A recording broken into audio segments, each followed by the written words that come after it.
Good afternoon to all our guests, to all those that are joining us today. We thank you all for taking the time to be with us this afternoon, knowing that we are in the last few days of 2020 and what a year it has been. I think we are faced with a number of conflicting events and webinars and activities. So we do appreciate you taking the time to be with us today. My name is Sophia Bray. I am an advocacy project manager and I work within the advocacy program at the Center for the Study of Violence and Reconciliation. And I will be your moderator for the day's proceedings. Before we start, I'm just monitoring, making sure all the attendees are joining us, as we are also live on Facebook and there's a slight delay.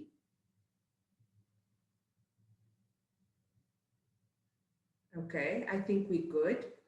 And I will just repeat a few of the announcements before we start the actual program. So to get us started, I think let me just do a few announcements, basic housekeeping, just to help us conduct an efficient webinar today.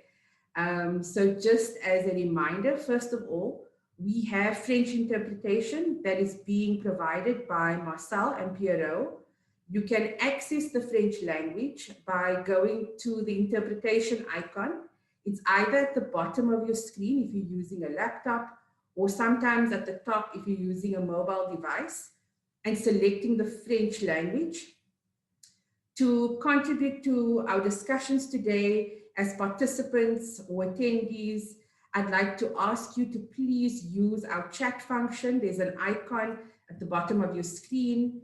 You are most welcome to say hello, introduce yourself, your organization, and the community or the country that you are working in. You are also very welcome to share any relevant links to some of your work, publications on the issue we will be discussing today. I will be asking to everyone to please post all your questions in the Q&A function. This is going to make it easier for myself and my colleagues who are monitoring for questions to note all the questions and then, of course, respond to them at the end of the session. If you do want to ask a specific panelist to respond, please just note the name of the panelist or the speaker. Otherwise, I will just use my discretion and then direct the question onwards. All our social media enthusiasts, I'm going to ask you to please flex your fingers and help us on social media. Tweet some of your comments, some of your reflections about today's discussion as you are interacting with the different speakers and the presentations, using our symposium hashtag towards Healing Africa. We also ask you to join our Twitter handles, that is @_CSVR. And also, please, I welcome you to also connect with one of our participants at Gateway Zimbabwe. They are also on Twitter. I will ask my colleagues to just put down the hashtag, the Twitter handles, and some of the additional information in the chat function so that you can see it and you are responding to the right handles and the right hashtag. And then finally, we are live on Facebook. So to our Facebook community, thank you for joining us. Please feel free to add your comments, your questions in the comment box. We do have someone monitoring that page, and the questions will be directed to us and the panelists. So I'd like to welcome you again to all of you to today's webinar. Today's webinar is number 3 of a 6-part webinar series that has been part of the Center for the Study of Violence and Reconciliation Symposium, entitled Blended Voices, Building an Understanding of Torture, War Trauma, and Violence Through an African Lens. The symposium explores our continent's history of slavery, pre-colonial, colonial, and post-colonial violence, as well as current civil war, tribal and political conflict, and its relationship with torture, war trauma, and violence, and how it has shaped our continent's narrative. The symposium, through our webinars, offers a platform for practitioners and diverse stakeholders to reflect on rehabilitation strategies at individual, family, group, community, and societal levels to bring about collective healing in an attempt to disrupt the cycle of violence in Africa and transgenerational trauma that has been carried through from the past. So as I mentioned, today is webinar number 3. Each webinar has been centered around a particular theme, and all these themes build into each other. So just a quick recap. I'm not going to be doing a summary of each previous webinar, but just a quick recap of the webinars we've hosted previously. Theme 1 was looking at a traumatized Africa, a history of torture and trauma in our continent. The panel provided a very deep introspection into our continent's relationship to torture, war trauma, and violence, reflected in our history of pre-colonial conflict, colonialism, and post-colonial conflict, and really mapped the context of our discussions throughout the symposium. Our second theme looked at repetitive cycles, and this was an analysis of the repetition of trauma across time, and really looked at the question if is violence inevitable and repetition a compulsion. So, like I said, I'm not going to give you an overview of these 2 previous webinars. I'd like to welcome you to please go onto our Facebook page, the Center for the Study of Violence and Reconciliation. And both webinars have been recorded, and both webinars have been uploaded there. So I welcome you to take time and to engage the previous webinar recordings. So that brings us to today. The theme for today's webinar will be looking at torture and trauma rehabilitation in Africa. And the question that we will be asking or looking at is, can it influence the narrative of violence amongst African people and facilitate healing? We will explain the focus of today's webinar a bit better in a video that we have produced as CSVR, and I'd like to call on my colleague, Celeste, to please play the video for us to kick off today's webinar. Thank you, Celeste.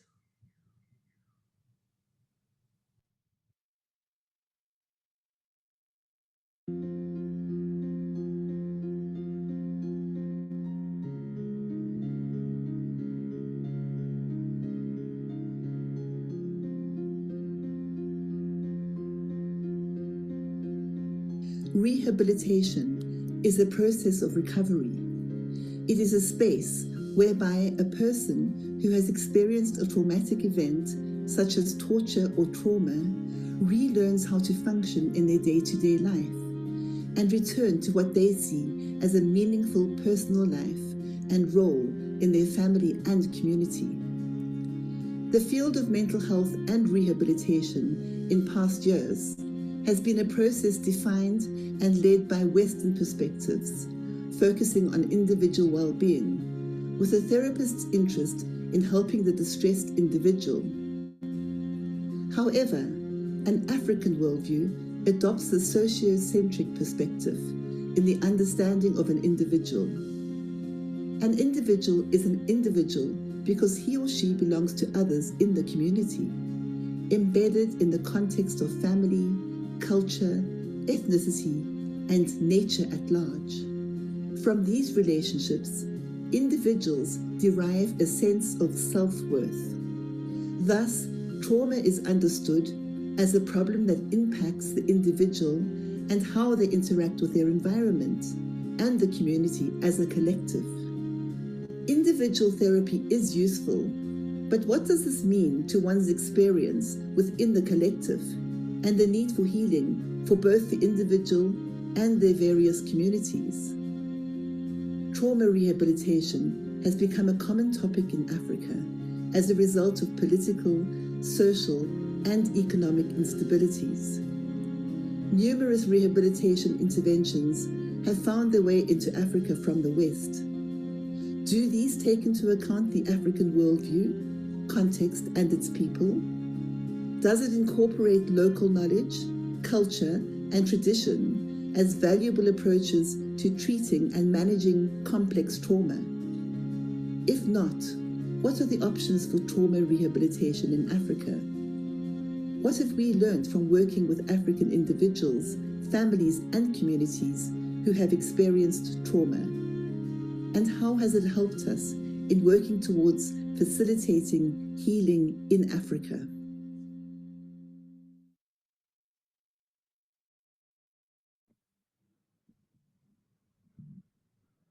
Thank you, Celeste. So to get us started, I thought I'd just give you a quick description of today's format of the panel. We have 5 fantastic and very interesting interventions. The first 4 interventions will be made by 4 speakers with 15-minute presentations, and that will be done by Sumaya, Charlotte, Amina, and Nonkululeko. I will introduce them a lot better when they start their presentations. And then the final intervention will be delivered by a collaborative initiative called Gateway Zimbabwe, and they will have a 40-minute exciting process, which I call multisensory, that we will be witnessing and engaging. So without further ado, I'd like to welcome and call upon our first speaker, Sumaya Mohammed. Sumaya is a psychosocial trauma professional at the CSVR. She holds a master's degree in community-based counseling psychology from the University of Witwatersrand in South Africa. And the focus of her presentation is around, or the title of her presentation, excuse me, is There is no mental health without social health, exploring continuous traumatic stress environments and its impact on well-being. So I know Sumaya has a PowerPoint, and so I welcome her to share her screen.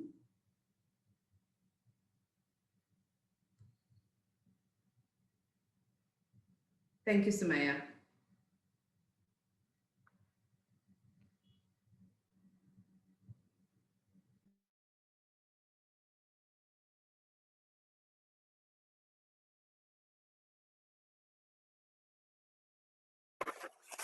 Sorry about that. Okay.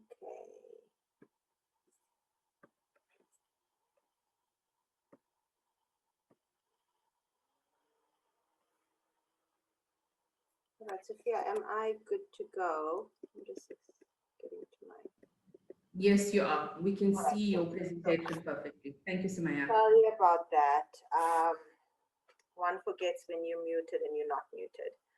All right, so my presentation today is focusing on mental health and focusing on mental health within the realm of social health, and exploring continuous traumatic stress environments and its impact on well-being. So when we think about the word trauma, 2 things come to mind. And one is we're referring to an event, and the other is that we're referring to something that happened in the past and not something that is ongoing. In the field of mental health, the word trauma is commonly associated with post-traumatic stress responses or disorder. Once again, post referring to something that has already happened. This presentation looks at trauma in the now as ongoing in environments characterized by continuous traumatic stress and the impact of that on trauma treatment and programs designed to promote well-being. And this is done from the perspective of mental health professionals. To understand the impact of CTS on trauma treatment and program design to promote well-being, 8 mental health professionals were interviewed, and these were individuals selected from 4 trauma treatment centers, namely the Center for the Study of Violence and Reconciliation, Restart, the Center for Victims of Violence and Torture, and they're based in Lebanon, Sophiatown Community Psychology Center, which is also in Johannesburg, South Africa, and the Center for Victims of Torture, which is based in the US but have worked globally in conflict zones such as northern Iraq, Jordan, Myanmar, Syria, and so forth. So the mental health professionals that were interviewed all had experience in providing trauma treatment programs, specifically focusing on trauma counseling to forced migrants who have been exposed to some form of traumatic event in their lifetime, but who have also reported experiencing ongoing traumatic events. So to start off, I'd like to just explore the traumatic events that the MHPs spoke about in relation to the clients that they've seen. So we're speaking about pre-migration trauma, during migration trauma, and post-migration.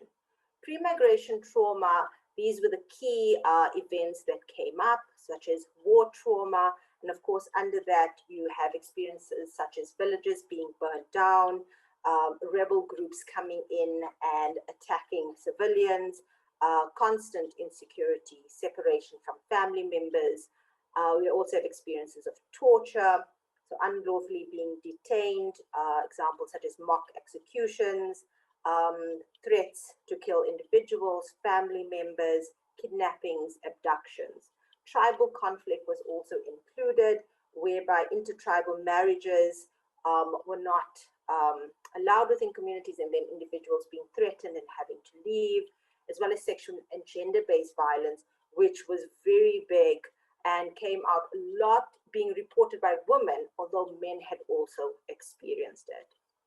And then we have the trauma that happens during migration. So when the individual has left their country and is now traveling. And so finding that once again, rape, sexual and gender-based violence occurs. Infant mortality rate was noted as being very high, and experiences of severe injury. The infant mortality rate was noted around individuals not having access to medical care during the travel period, so babies being born, stillborn, or the child being born disabled, or losing the baby because of the difficulties of the journey.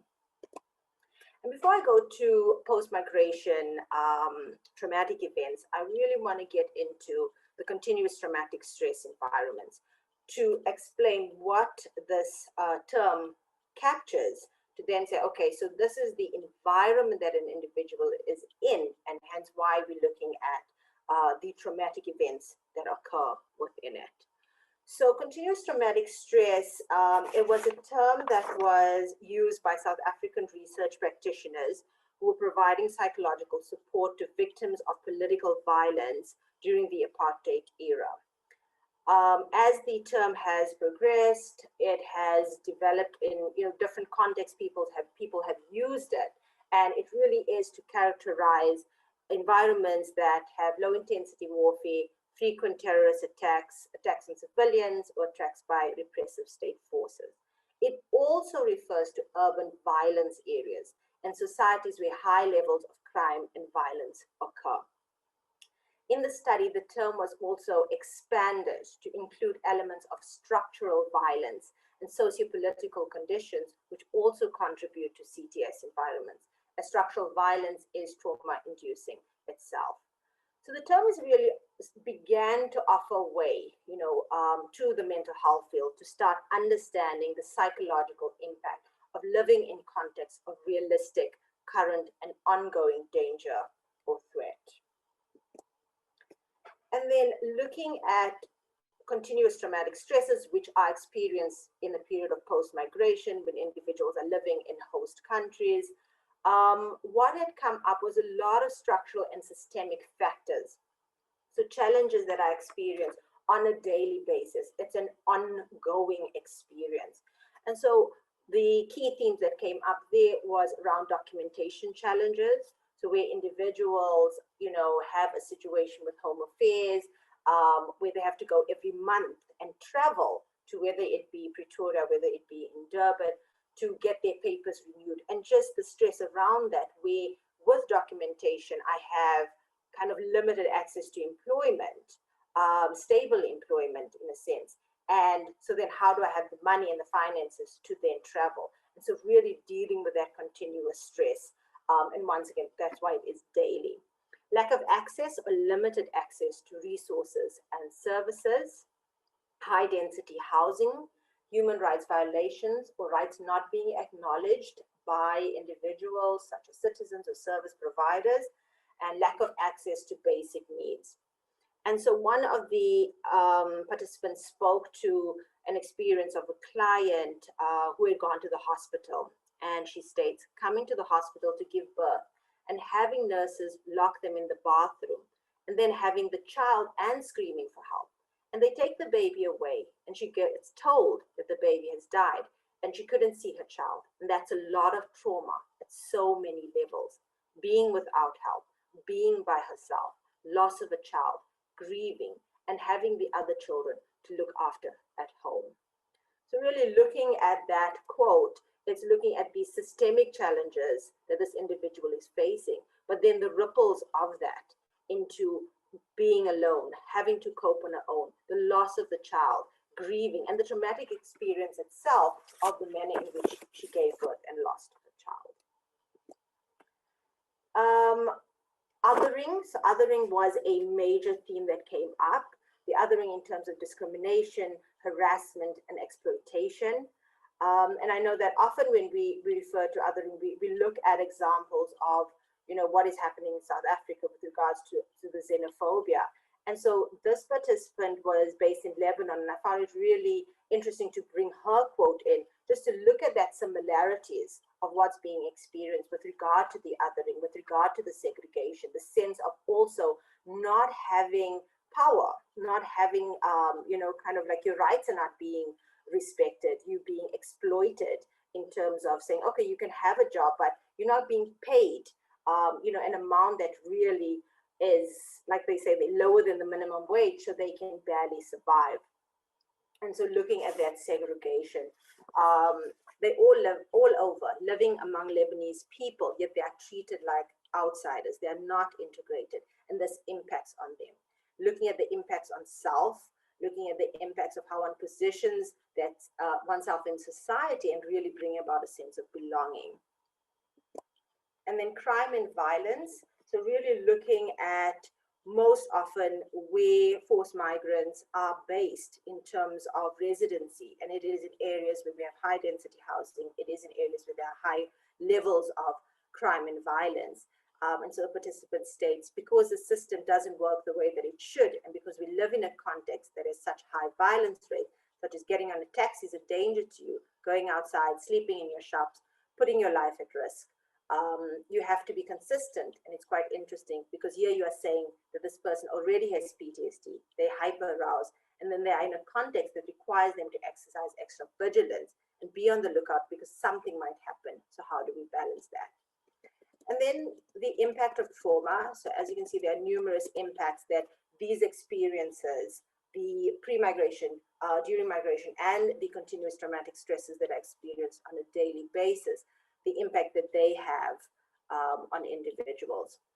And so often within, when individuals present themselves within a trauma center, the most common way of looking at the responses, the most common way of understanding what they're going through is, you know, it's post-traumatic stress responses or post-traumatic stress disorder.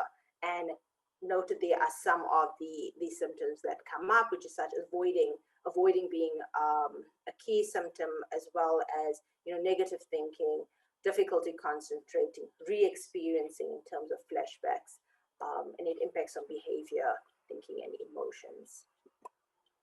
And so what the mental health professionals interviewed stated was the way that they come to this diagnosis was through various assessment processes.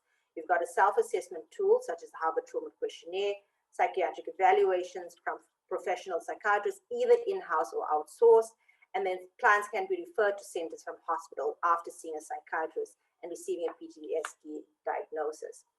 What they had said was that this is a very biomedical approach to mental health, right? And they had also started questioning around, do these assessment tools really fit into what the clients are experiencing, and does it really capture, you know, this experience? So I'm asking the client all these questions that are in the Harvard Trauma Questionnaire, for example, and it's giving me this PTSD score. But I also know that these experiences are related to this ongoing traumas and not really to past traumas. So mental health professionals highlighted that making a PTSD diagnosis is complex, especially taking into account the environment in which clients find themselves in.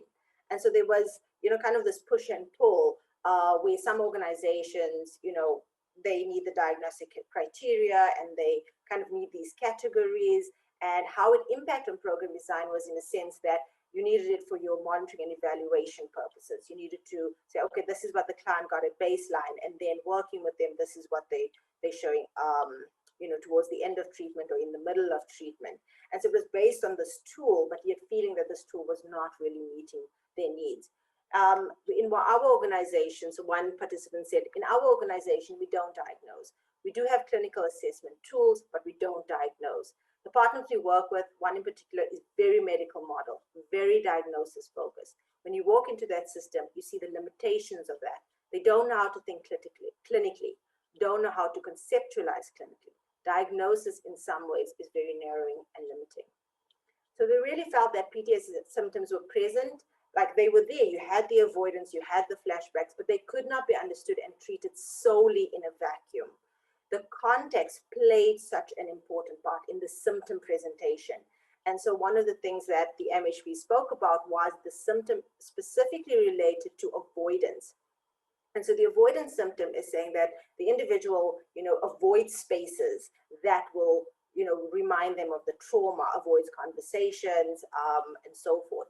And what I was finding in the research with the participants, they were really speaking about, I have to rethink that symptom, like other symptoms such as paranoia. I have to rethink that, because is it really, you being avoidant of going back there because you don't want to engage with the trauma and really process that, or is it that this is a safety kind of approach, that not going there is actually a coping mechanism because of the reality of safety issues that the many clients experience.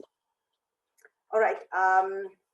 So I'm going to go a bit faster. So what we do find is that when we look at treatment programs, when we look at the conceptualization of mental health concepts such as PTSD, we find that it is influenced largely by the global north.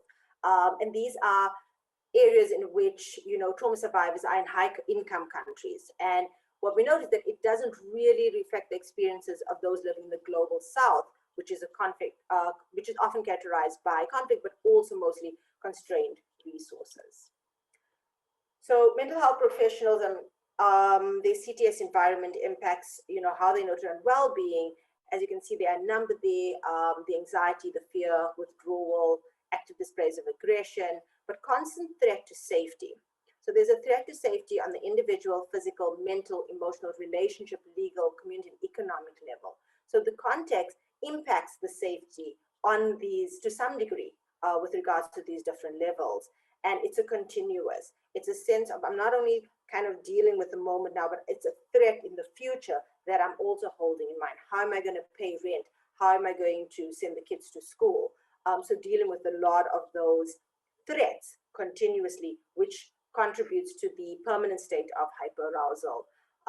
And one of the major things that also came out was the impact on family relationships, how these stresses then impacted on how an individual functioned within their family.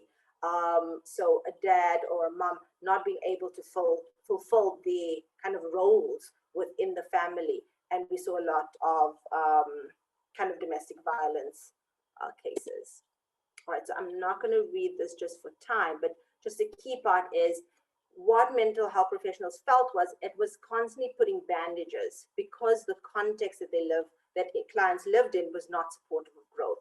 So constantly putting bandages so that they are able to cope until they come back. And basically that's what it feels like. It feels like all we're doing is putting on a bandage until something happens, and then you have to rip it off and put on a new one again. So then mental health professionals were asked, do they feel their treatment program accounts for CTS vectors? Responses varied. What I noted was it was really dependent on funding, access to resources, and the ability of your host country to provide resources to forced migrants.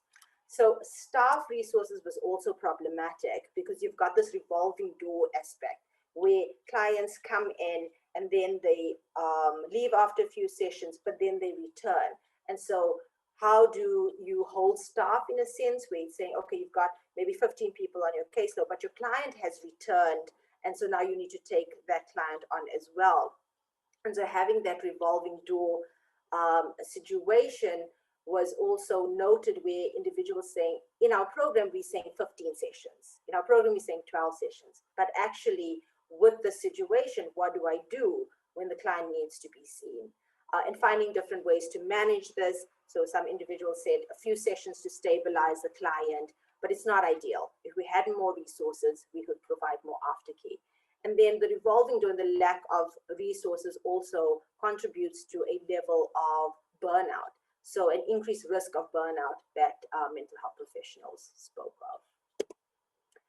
All right, so even though CTS factors were to some degree factored in, and in some cases not at all, into the program design, mental health professionals considered them in the conceptualization of their client, in how they thought about their client, how they worked with their client within the counseling space. Because they said that if we don't take this into account, you know, it really affects how I work with the client. And one of the things is they all noted that, you know, the work was more geared towards stress and anxiety management, about what they're facing on a daily basis, about kind of the future threats and so forth. And it really limited trauma processing work. So they noted that the daily stresses obviously triggered the past trauma experiences, but it's kind of like this aspect of we can't go there. So how then do we manage and deal with it? Because the challenge is placed in the treatment process when symptoms are exacerbated, but the client's not ready to go there. So it becomes difficult because there are so much continuous stresses and traumas around clients that they are first and foremost an immediate thing that they feel they need to resolve. It becomes complicated when you can see that it's the impact the past traumas have, because the past trauma is unresolved and unprocessed. That all these events that happen on a daily basis re-trigger a lot of those feelings.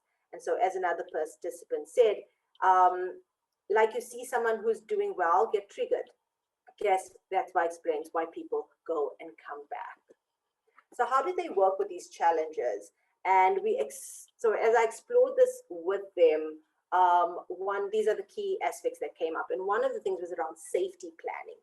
So really looking at where you're in your environment, if you were to be attacked, what would you do? What is your safety plan? And having this being developed for individuals as well as families. And the creation of a symbolic or internalized safe space. So where clients then could find safety within their centers. So saying, okay, I don't feel safe in the environment, but there's this moment when I can go to CSVR, Sapphire Town, CBT, where I can go into Restart, and there is that safety that I feel. And then working with individuals really around the emotional regulation with regards to their levels of hyperarousal. And a very important element was developing realistic threat appraisals and discrimination capacity. So when are you in threat? When are your threat mechanisms being triggered? And having clients being able to differentiate between that. Psychoeducation was a big component. We found that a lot of it with the MHPs was around, I'm providing trauma psychoeducation, I'm providing awareness of how the past might have impacted the client. Even though the client's not ready to go there, I put it out there, and finding that clients, when they are in a better space, return and then they say, well, you know, you spoke about this and it actually made me think about my behavior, about how I'm engaging. And encouragement to activate social support structures and resilience building. So acknowledging that there is resilience in these individuals, acknowledging their ability to go through these day-to-day stresses, and building on that. But at the same time saying that, you know, they are able to adjust, but they do need the psychological support. As I know, to provide trauma awareness, developing coping skills to counter the depletion and erosion of existing coping skills. and finding that there was a role expansion for therapists, where they really were advocating for clients in different spaces where they have referrals and they networking, but really that you got to go in there and kind of, push for clients to be assisted in some spaces where these systems were not adequately placed. Right, so then in conclusion, what we do find is that context does influence prognosis and outcome of healing and of well-being. And healing from the trauma extends beyond the counseling room. It is in context. And how do we then look at that? Because we're noting that the change in context contributes to a decrease in symptom presentation. People do get better when they get a job. People do get better when they're not stressing about certain things. And it's really looking at advocating for more resources for this, for the social needs to be addressed, but then also shifting, in higher spaces to acknowledge contextual stresses and its impact on well-being. How do we bring an MHPSS voice to these spaces? And then, yes, context shapes prognosis, but context can also shape treatment and intervention programs. To develop socially relevant clinical and conceptual models that can operate at both clinical and psychosocial level, developing alternative assessment tools that capture the broader clinical picture, the need for a multidisciplinary team in-house and advocating for that when we do programs that are going for funding, and definitely more community-based interventions that are based on what people need. And we're noting that people are saying, contextually, I'm not okay. So how do we get income-generating projects out there, social integration projects, and really making room for indigenous healing approaches where people can connect to something that they know, and like really shuffling around kind of the way that we have worked, the way that we have been trained, because it is very Western focused. It is very kind of a global north. And then lastly, very important is around self-care strategies, developing that at a personal level, but also an organizational level. Because when we look at the context, in a sense, the improvements are not happening as fast as we'd like it to, and individuals are struggling on a daily basis. Being the tools then that have to take that on, mental health professionals looking at their well-being and their ability to provide the service that is revolving door in a sense. And the last point is just working with the collective, working with communities, not just pathologizing, building their resources to see themselves as powerful enough to take their agency and not rely on you. It's a more sustainable way of working. They are not only the victims, but they are the resources, responsibility that communities also have, responsible role that they can play in their own healing. Thank you. Maya, thank you very much. You're getting me into trouble because I've given you an extra few minutes, but to justify it, I think it was important that we needed to hear from Sumaya, as I think she really provides an overview around some of the key issues or the challenges that has been experienced within the field of trying to provide rehabilitation and treatment to patients who experience trauma. And I think what I take away from just Sumaya's presentation is that we need more spaces for practitioners to sit together and reflect on practice and to learn from each other. And I think throughout the next few presentations, we will be learning from the rest of our speakers. So I'm not going to repeat any points. I also want to just add, Sumaya did rush at the end, and it was because I was sending her a few messages on the side asking her to wrap up fast. But we will be making all our presentations available and be posting it on our website. And so you will have access to the presentations afterwards moving forward. So without further ado, I'd like to call on our next panelist, Charlotte Matsuari. Charlotte, are you there? Excellent. So Charlotte is a qualified registered social worker with an honours degree in social work from the University of Wits in South Africa.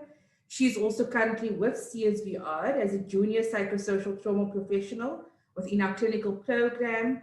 And the focus of her presentation today is looking at the impact of inadequate torture and trauma rehabilitation on individuals and the long-term effects that it has on society. So I'm going to hand over to Charlotte. Charlotte, please, let's try and stick to the 15 minutes. Otherwise, we're going to eat into the time of our Q&A session. So as you're loading your presentation, I'd like to thank everybody for already putting out a few questions. I see them coming. I also want to thank everybody for introducing themselves. Please keep doing that. If there are any panelists who would like to respond to some of the questions already in the Q&A, that could also be helpful in making sure that people's questions are responded to. All right, so over to you, Charlotte. Thank you very much, Sophia. Can you hear me? I think you need to just come a little bit closer. You're a bit faint. Okay. Can you hear me now? Thank you. Okay, thank you. Thank you so much, Sophia. My presentation really is about seeking to bring to the ground all the commitments and signed policies that states have, bringing them to the ground with regards to what do they mean to victims. So during psychosocial interventions at CSVR, we witness clients falling into psychological regression or holding on to coping mechanisms. And I think Sumaya actually took us through what that actually looks like, right? And they hold on to coping mechanisms that help them escape their torture psychologically, even years after the torture ended. So reflecting on this feeling of being stuck during interventions as a young professional in the field, I had to zoom out to see the full picture. And the reality is that our clients are still psychologically and in some ways physically faced with circumstances that resemble their torture experiences. And for those who had to flee their home countries, they faced xenophobia issues with access to basic needs such as shelter, education, amongst others. And for South African nationals, particularly former liberation movement activists, they face similar challenges living in a continued unequal society, seeing their sacrifices grow futile and the country still faces systematic oppression and issues of racial tension. There's often an overarching feeling that they may never get justice. So the impact of their torture echoes through their interpersonal relations, health issues or disabilities, their socioeconomic status, and their view of the self. The point is that although they may have escaped from their torturer, they live with constant reminders of their ordeals with very limited access to adequate services. So they are still pretty much in survival mode, and safety has yet to be established. So during this presentation, I hope to discuss the state's mandate in ensuring access to redress and the right to rehabilitation. I also hope to discuss some of the steps taken towards meeting this mandate and any gaps therein. And finally, discuss the implications on tortured individuals, their families, as well as our society. So CSVR's fact sheet on rehabilitation for torture victims outlines South Africa's obligations as party to the UN Convention Against Torture. South Africa has an obligation to ensure that, amongst others, the domestic laws provide an effective right to rehabilitation for torture victims. It has an obligation to ensure that state policies and budgets enable availability and accessibility of appropriate holistic rehabilitation services to all victims of torture and ill treatment within the borders of South Africa. It also has an obligation to ensure that victims that are pursuing remedies are afforded victim status and that they have access to psychological support at the earliest of times.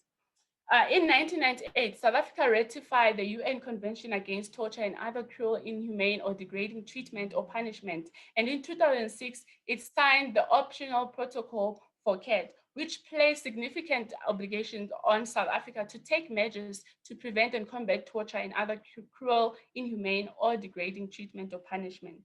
The right to rehabilitation as a remedy is contained in Article 14 of the UN Convention, and it states that each party shall ensure in its legal system that victims of an act of torture obtains redress and has enforceable right to fair and adequate compensation, including the means for as full rehabilitation as possible. It also states that in the event of the death of the victim as a result of the act of torture, his dependents shall be entitled to compensation. Another of South Africa's mandate is that under international law, the South African Constitution places obligation on the state to protect and promote the dignity of all people. So these are some of the steps taken towards meeting these obligations.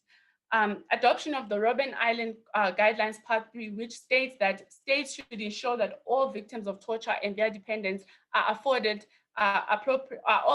appropriate medical care and have access to appropriate social and medical rehabilitation, provided with appropriate levels of compensation and support. In addition, there should also be a recognition that families and communities which have also been affected by the torture are also considered as victims. South Africa has also passed the Prevention and Combating of Torture of Persons Act in 2013, which means that they have now complied with the international law obligations under the UN CAT to criminalize torture. The Bill of Rights in Chapter 2 of the South African Constitution prohibits torture.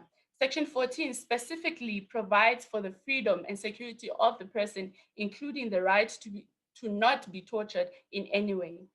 Furthermore, the Anti-Torture Act highlights the seriousness of the crime of torture through its harsh punishment of imprisonment up to life imprisonment, and further by stipulating that there is no justification for committing a crime of torture. South Africa has also passed domestic legislation with the implementation of the Rome Statute of International Criminal Court Act. This act constitutes apartheid as a crime against humanity and provides legal basis to prosecute apartheid crimes. The government has also designated a multiple body national preventative mechanism to be coordinated by the South African Human Rights Council that will serve as a regular monitor of places where persons are or may be deprived of liberty in order to examine the treatment of persons and strengthen their protection against torture and other cruel, inhumane or degrading treatment. So when I ask myself, what does this passing and adopting of acts and protocol mean for actual victims on the ground? And unfortunately, adoption and signing of different legislation and protocols is only one part of the work, which is usually well done by the South African state. However, when it comes to issues of implementation, there's too many loopholes.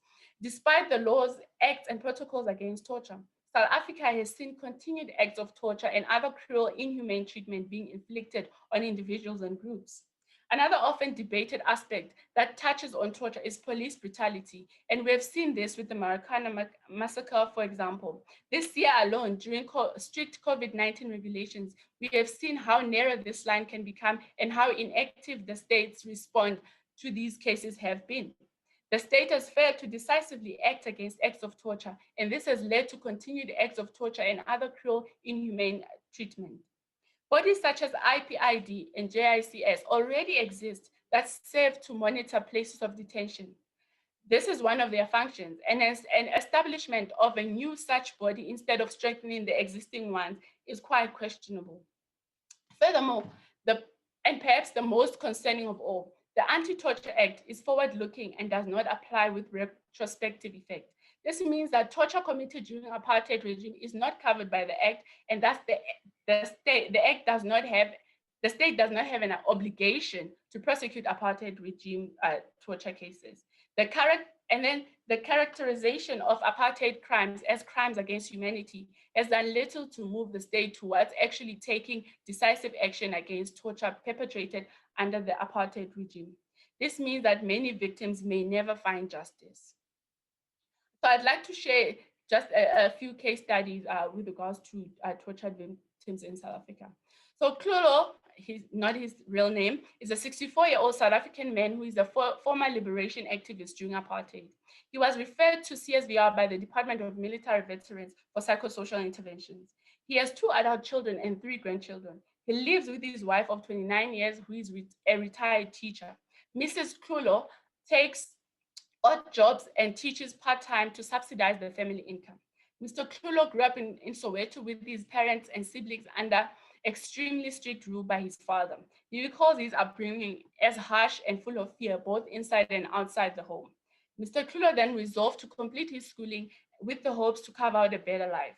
He grew more resentful of the oppression he witnessed and experienced and joined activist groups where he found an outlet for his frustration as well as mentorship and brotherhood. He also envisioned a better life, which he felt at the time was possible. He was then arrested in the 1970s for his involvement in anti-apartheid activities and was removed between several detention centers. He was tortured in most of these, but recalls more vividly the torture he endured at John Foster Square. As a result of his detention and torture, Mr. Tlolo suffered severe injuries to his ears, head, and eyes. He suffers from chronic migraines. He relies on crutches or a walking stick. He's had surgery done on his left eye, which is still painful and still has blurry vision, as well as several other health-related issues. He suffers from nightmares, night sweats, and nosebleeds. He struggles to do most of the activities he used to do, both as a result of his aging body, as well as unresolved general body injuries he sustained during the torture. He describes his extended family relationships as strained and distant, and he says that he has tried to reach out but feels rejected most times. He resents having to depend heavily on his wife, having to stand on long queues for his medication, as well as the never-ending process of compensation. He feels that these further strip him of his dignity and sense of independence, and he wishes that he would have had the opportunity to further his studies and better his life. He bears pessimistic views of the future of the political structure in South Africa, but finds hope in his family and community activities. And perhaps the most shocking is that these impacts remain in our society, not only as part of our history, but because torture and other cruel, inhumane, and degrading treatments is still going on today. As recently as this year, we received a torture case at the clinic referred by one of our partner organizations, where a client reports to have been assaulted at his home and had his home turned upside down in full view of his family and neighbors. The perpetrators were individuals claiming to be the police with compliance from members of the police. His entire family, including his children, were victimized and interrogated. He was then arrested and tortured. Since torture has been criminalized and all these rights and laws put in place to prevent and combat torture, one would expect this family to be well on their way to accessing justice and healing. However, the reality is that the family's livelihood has been cut off because these individuals actually stole his livestock. His property has been destroyed, their psychological well-being has been negatively impacted, and they are left to pick up the pieces with the perpetrators continuing to evade the law. This is an ongoing case. So during the act of torture, the individual reaches for immature defense mechanisms as they fall into severely regressive positions. And these reactions, even though they may be seen as damaged or threaten the identity state, they are normal, appropriate reactions to abnormal circumstances because in that moment, they work to preserve and they're adaptive to the person's current torture experience. However, once safety has been established, a lack of adequate rehabilitation means that these adaptive survival coping defenses stay with the victim, and left unprocessed, these end up as pathological reactions and are then passed on to the next generations, resulting in transgenerational transmissions of trauma. The effects of trauma have a ripple effect that reaches generations after survivor is long gone. It wounds the next generation unconsciously in the form of family secrecy, silence, unfinished tasks, psychological symptoms, and so on. And on families, the trauma of not knowing where your loved one is and reuniting them after they've become unrecognizable, it has heavy impact on the family and the society. And during apartheid, torture was used to oppress, provoke, and provoke a confession or to punish political opponents. And many political activists who were fighting the oppressive apartheid system were abducted, arrested, and tortured. Most of them actually died. These acts of torture were aimed at breaking down the very being of a person. And overall, these instilled fear and terror on the individuals and their families. The aim was to disrupt the removal, the aim to abruptly remove an individual and hold them in a cell sends the narrative in the community that the person is bad and deserves whatever is coming to him. This factor makes it difficult to reintegrate into the family and society, and victims often feel isolated and alone, or as though they don't belong. And for families, this means that the parents become absent even though they're actually physically there. So the lack of rehabilitation means that Those who are lucky enough to return home do so as fractions of their former selves, and such a person requires integrated and multimodal interventions to adequately counter the trauma experience during and as a result of torture. And a big part of raising children is being able to be present mentally and impact values and beliefs onto them. So one would wonder what such a parent gives off to their kids. And one could argue that the current state of South African society and its violent nature is due to transgenerational trauma. The unresolved trauma from torture and the history of violence in South Africa has birthed the current society we live in. It's often said that South Africa has become such a violent society, but this is how South Africa has always been. Failure by the state to prioritize issues of torture often over-individualize the experiences of victims, and it further alienates them from society. This further exempts the state from its responsibility to the prevention, prosecution, and the rehabilitation of torture. The reality that torture continues to find a place in our society means that these cycles of violence persist, and we've already tainted the gene pool for the future generations. As per the title of the previous webinar in the series, we may continue to see the repetitive cycles of violence within ourselves, in families, and in the society. The case studies presented today are of clients who have gone through therapy or are actively in therapy and are facing challenges with regards to their healing due to the difficult circumstances and context they find themselves in. MHPSS services can work through psychological impacts of torture with the victim, and most of which are civil society organizations. However, the safety, legal, socioeconomic needs of victims often overshadow the psychological in terms of priority, which is the part that most MHPSS organizations are not able to fully respond to. Psychological healing is only one part of torture healing, and it's the part that most needs the victims themselves to tap into. But victims did not cause their own torture. Why then are states not holding their end in ensuring that individuals have access to redress and adequately rehabilitated? States should really honor their commitments to redress and rehabilitation of victims and actively provide holistic support, which includes medical and psychological care, social, legal, and awareness raising, as well as family support. Thank you.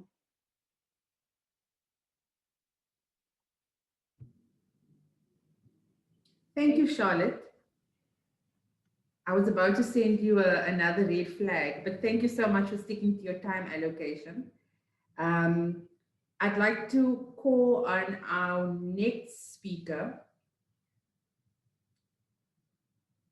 Amina. Excellent. I see she just put on her camera.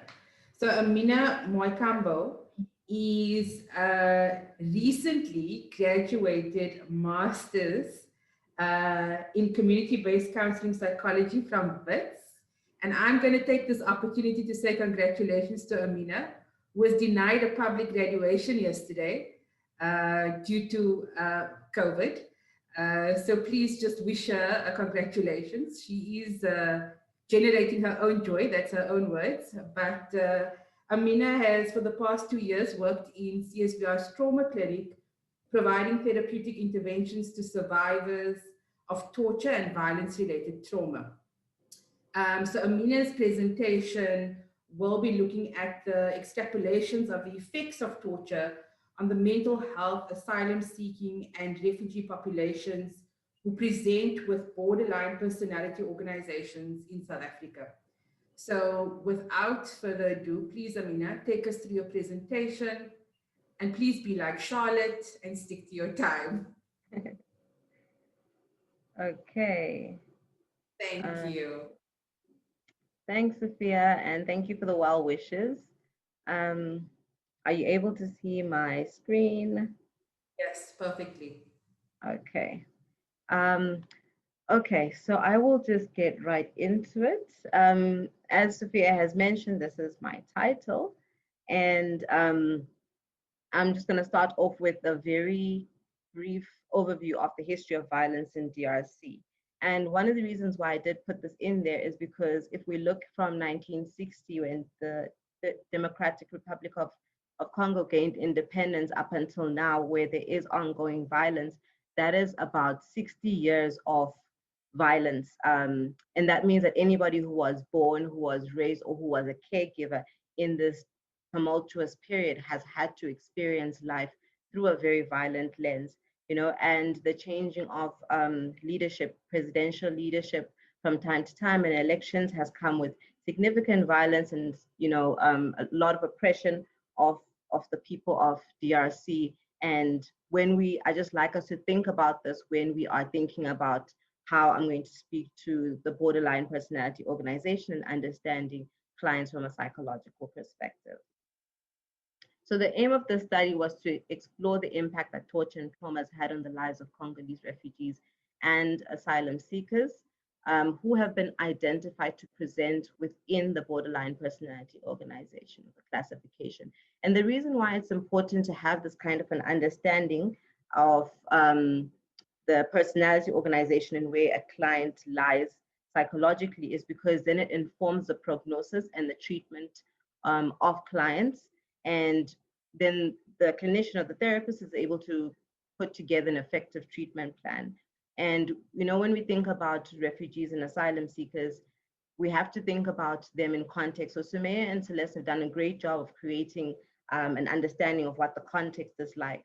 But they have these ongoing psychosocial stresses that kind of sit on top of the trauma that they've experienced, and it sits on top of where they are understood in terms of the personality organization, which I will go into a little bit later. And then another really important reason for why I conducted the study is just to kind of, bring to the understanding that trauma spreads through communities and generations. So person doesn't exist just in their internal world. They also exist in space and time. So in looking at the individual, you're able to also kind of look at communities and understand why people are the way they are and how they present. So one of the lenses that I used here was Bronfenbrenner's Bretta's socio-ecological theory. And why I think that this is so important is because it does think about the individual in context. It thinks about the individual in relation to their different communities and how they interact with other people and the systems and how they transition. So no person is an island. They are who they are as an individual, and then the immediate communities of people that they interact with, the different systems, if it's culture, if it's religion, and then also looking at time. So what are monumental experiences doing to a person? So if a person experiences a war, for example, what does that mean for that person? So looking at and understanding people from this, from the social ecological model helps to then make meaning of what different experiences are for them.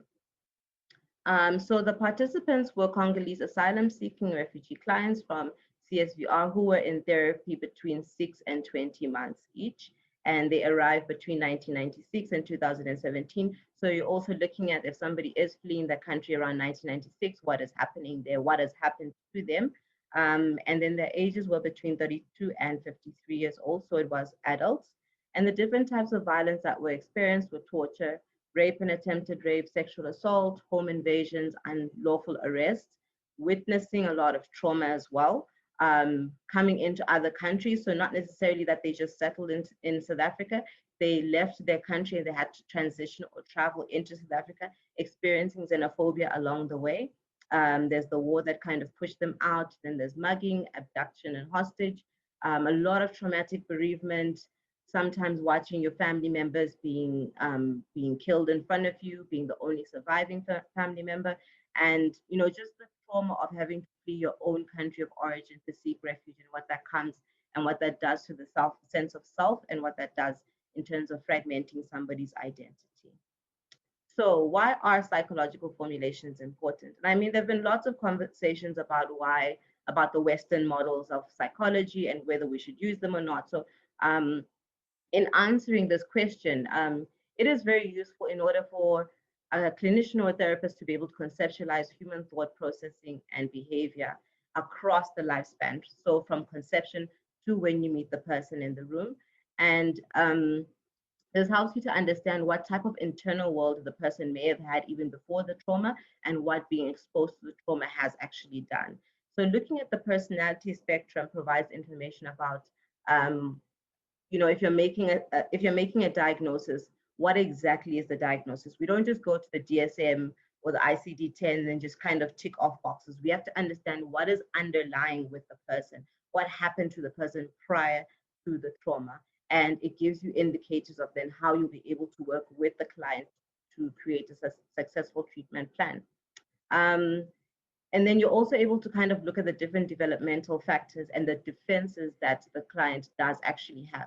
And as Charlotte previously mentioned, that the defenses are there. Sometimes they can be maladaptive, but there's a reason why they are there. And understanding why they're there then helps you to understand how you can work with the client while they have these defenses.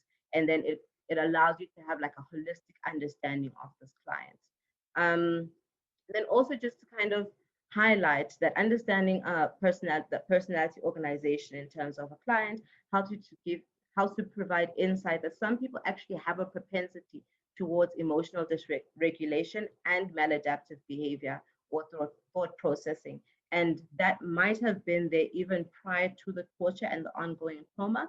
And that is why in some cases you'll find that something can happen to a certain person and the person is able to bounce back. And the same thing happens to another person and not so much. It has to do with the underlying personality organization or where they're classified. So what is borderline personality organization? According to Kernberg, personality is organized on a spectrum based on ego functioning. So on one end, you have the neurotic, and the other end, you have the psychotic, and in the middle is the borderline, which is classified or characterized by an unstable ego. So the neurotic is typically an adaptive ego functioning, and with the psychotic, we're looking at somebody who has a very impaired ego and is quite fragmented. So again, the borderline personality organization or level, use the words interchangeably, speaks to a person's ego strength, and they typically have a weak ego strength, and sometimes this causes them to regress to very primordial thought processing, and sometimes it limits their ability to engage with very high order cognitive functioning, and they tend to adopt or utilize primitive defense mechanisms. So in terms of the ego, what does it mean if you have an unstable ego? So sometimes the ego is called the organ of adaptation, right? And it's very important for somebody to be able to develop skills and affective and cognitive abilities. So when a child is very young, depending on their how their ego is developing, the ego enables somebody to be able to survive and enables somebody to be able to adapt to the demands of the interpersonal and the social world, and also to develop a secure sense of self. And what's important is that these need to all kind of be developed in parallel.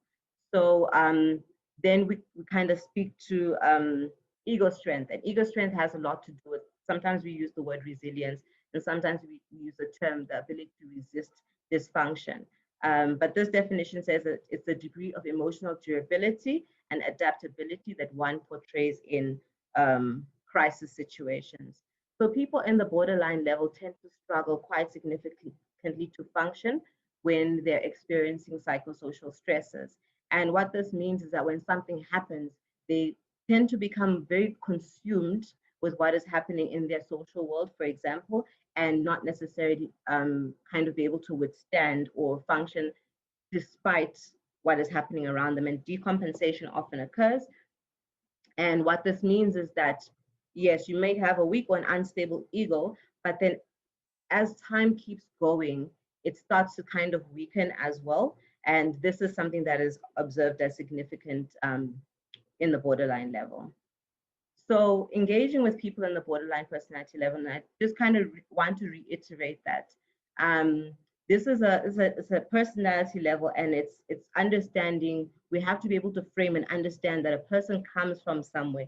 Remember how I spoke to, if you are raised or you're born or you're a caregiver in a very violent situation, society impacts how you develop psychologically. So we're not taking a diagnosis and throwing it and saying that this is the person. We're saying that something has happened and this is how the person is presenting. So typically they're very insecurely attached. They may lack reflective function. They may have an underdeveloped or an inconsistent sense of self. They tend to have trouble with affect tolerance and affect regulation. One of the big ones is the separation anxiety, and this has to do with like a very persistent sense of fear of abandonment. And if we think about this in terms of, you have a client in the room and you're the therapist, what does that mean? they may struggle to develop trust and comfort in relationships as well. So that has to also be thought of by the clinician in the therapy room, and understand that maybe some of the resistance, maybe some of the difficulty, some of the things that the client is saying have to do with their personality organization, and then you work with that person from that perspective. So I've put like some quotes here. For example, you will have a client will say, "I love you, sister," and then at the same time they'll say, "How is it helping me to talk every week when it doesn't feed my children?" And this has to do with how somebody who's classified in the borderline personality organization um, may see things as all good or all bad, may see the therapist as all good or all bad, and then they may also have this help seeking, help rejecting behavior. So I do want this help, but I also don't know how to internalize it so much. So I might just kick it out because it's frustrating me a little bit. So these are some of the thematic areas. And as I previously mentioned, the use of primitive defenses. So for example, one of them is acting out. And acting out is basically when one is not able to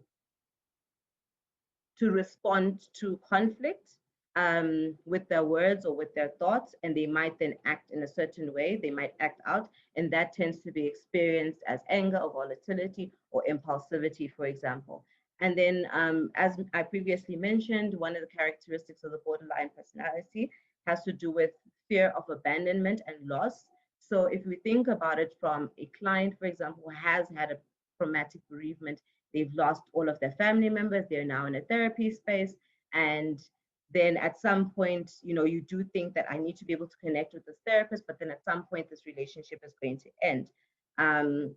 There's a lot of this feeds into their loss and their grief patterns.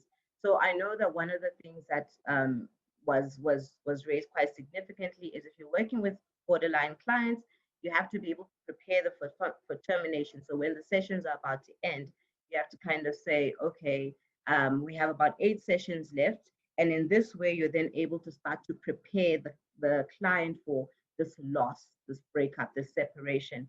And normally one would see then there's an element of regression. They may start to regress a little bit because they're experiencing it as loss.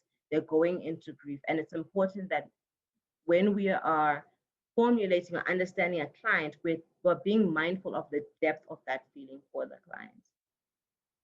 So in terms of treatment, it's very important to be able to understand the classification and understand that the client is here at a very early stage in the intervention, because then one can then think that, okay, when somebody experiences a trauma, they might not necessarily be able to just kind of bounce back. That resilience might kind of get not necessarily worn off, but then the client might then start to shift into the psychotic end of the spectrum. So remember, I'd said neurotic, borderline, then psychotic.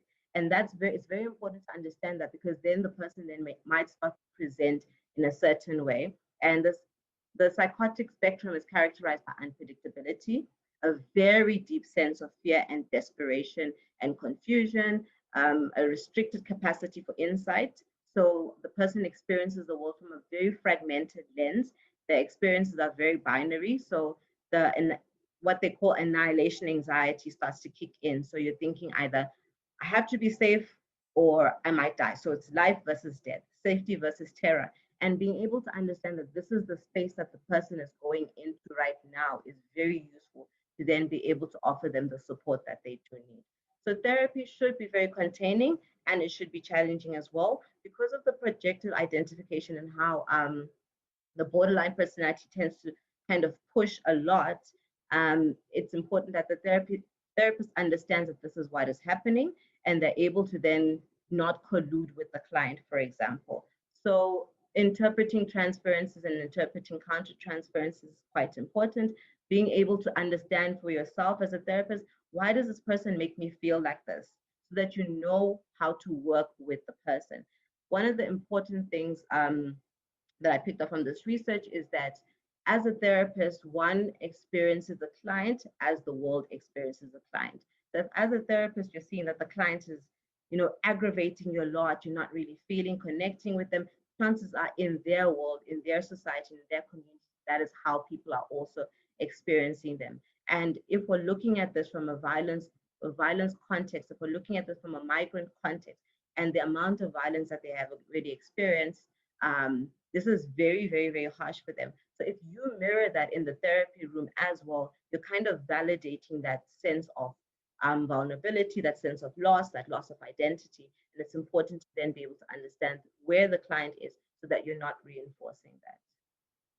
And then the treatment goals. So, I mean, working with people with a borderline personality, and especially with people who have experienced torture and war trauma, the treatment has to suit the client. So it's about facilitating a healing journey. The client guides the healing journey. One doesn't just go in. The therapist cannot be rigid. They have to be flexible in the therapist room. So adopting also a very eclectic therapy approach is good because you can dig into DBT, you can dig into existential modalities, psychodynamic, understanding a person from conception to date, and even the narrative modalities are very useful because then you're always kind of bringing in what the client needs at any given time. One cannot just keep going forward with what you think is right as a psychologist, what you think is right as a therapist, understanding the person from a community psychology lens, knowing that the person is an individual and the person is a person in context is also very important when working with victims of torture and particularly also in the borderline organization. And psychopharmacology is a very important one. If we think about the ongoing violence that does happen, the psychosocial stresses, borderline personality is characterized by instability and impulsivity. So this is where the suicide ideation comes in, this is where the acting out comes in, this is where the homicide ideation comes in. And when a client is provided with anti-anxiety medication or antidepressants, they're able to be supported so that they have the resources to then deal with the everyday difficulties of life. So in conclusion, I mean, this is one of the bigger questions is, does Western psychological science have a place in treating African survivors of torture? So I believe that science is valuable, but application is absolutely critical. I mean, at the same time, one has to consider that because B.F. Skinner or Carl Jung or Freud was able to write, doesn't necessarily mean that the science belongs to the West. Africans have been healing themselves over time since ever. Africans are very collectivistic, they're very community, and there's so many of these ways of interacting with one another that are healing in nature. So there are elements of what is documented as Western science that are very valuable for treatment for African clients, but then also making sure that when doing this, when thinking about a person, you're integrating their context. So you're looking at the identity intersections, culture, gender, race, class, ability, and then also thinking about the positionality in society.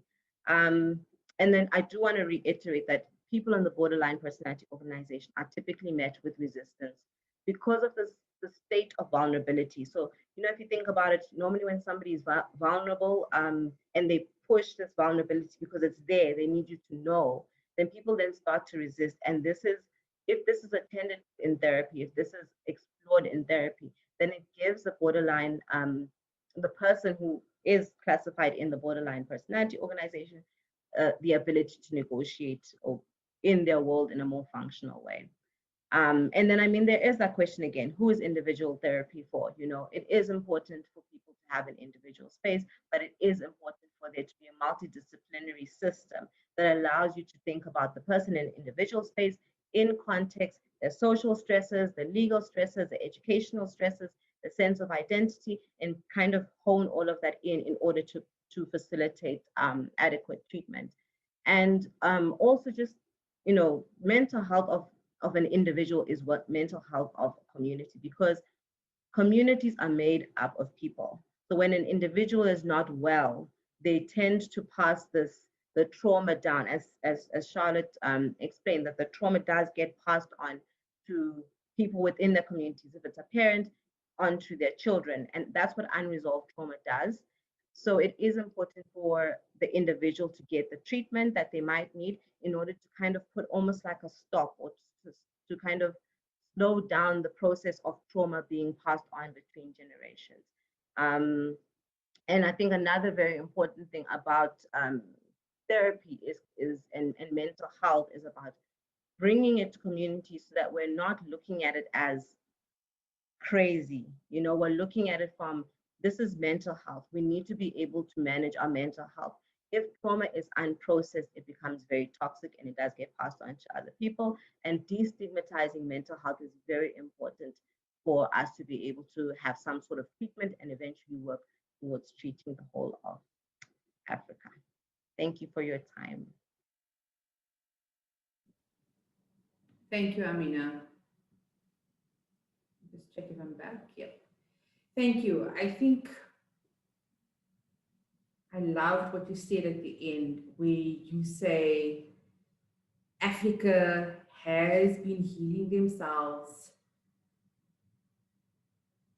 for decades in communities, and not necessarily with textbooks and models of Western theories of trauma interventions and healing. And I think, and so just by the way, I'm not a psychologist or even from the social sciences field.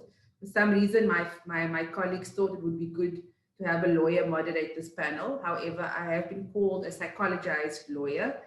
But I think, you know, just listening to Amina's presentation and just thinking about the work that I've been doing as a transitional justice practitioner, I've seen this in communities that I work in, whether it was in South Sudan, Mali, Zimbabwe. We hear from Gateway Zimbabwe even just now, in the Gambia that we currently working in, is working with communities and community practices around healing, around addressing issues of trauma that can facilitate deeper healing, deeper reconciliation, and social cohesion. And that sometimes we find that these community initiatives or these age-old practices are dismissed because they don't come from people with doctorate degrees in psychology, et cetera, et cetera. So I really loved what you said, Amina, and I think that this is really opening up the conversations. And this is actually a great sort of entryway into our next speaker. Nonkululeko, are you online? Can you switch your camera on? Nonkululeko Kumalo, there we go. Is an honors student at the University of South Africa, and she's majoring in African politics. But Nonkululeko is also going to be providing us with some insights into African spirituality and its role and its place within this conversation that we are having around rehabilitation and healing. And I think that a lot of our previous speakers have spoken about context, and we cannot speak about context in the African continent without talking about our roots and our connections to our spirituality, our cultural identity, our religious identities, etc. So I'm going to hand over to our lovely friend Nonkululeko, and I see she's online. So please take it away, my dear. Thank you very much. So basically the topic that I covered for today is around rehabilitation through African spirituality, where we're healing the lineage, trauma, and torture in Africa.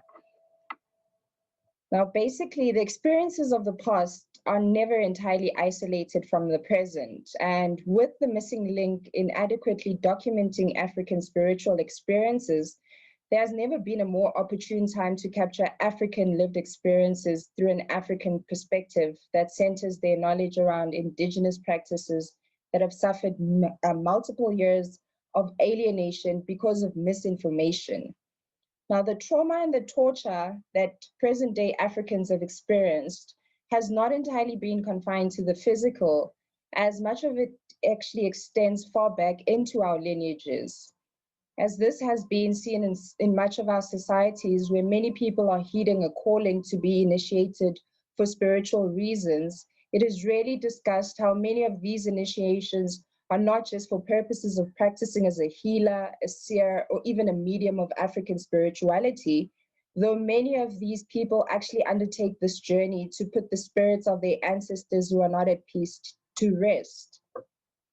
Now, the spike in mental health disorders is hardly ever explored along the narrative of these surfacing as a result of restless spirits within us. So I wanted to know if the impact of African spirituality is even being explored more when the diagnoses are being given through Western medical interventions, or if the conditions affecting Africans are continuing to be treated the Western way to the disregard of indigenous African interventions. Now, what do I mean by this? In a time where indigenous knowledge has been neglected in much of the medical treatment measures, it has become imperative to actually start considering ways to expand knowledge systems that have often confined themselves to Western conditions that often prove to have insufficient treatment, where instead the development of a dependency on medication rather than a remedy is what often arises.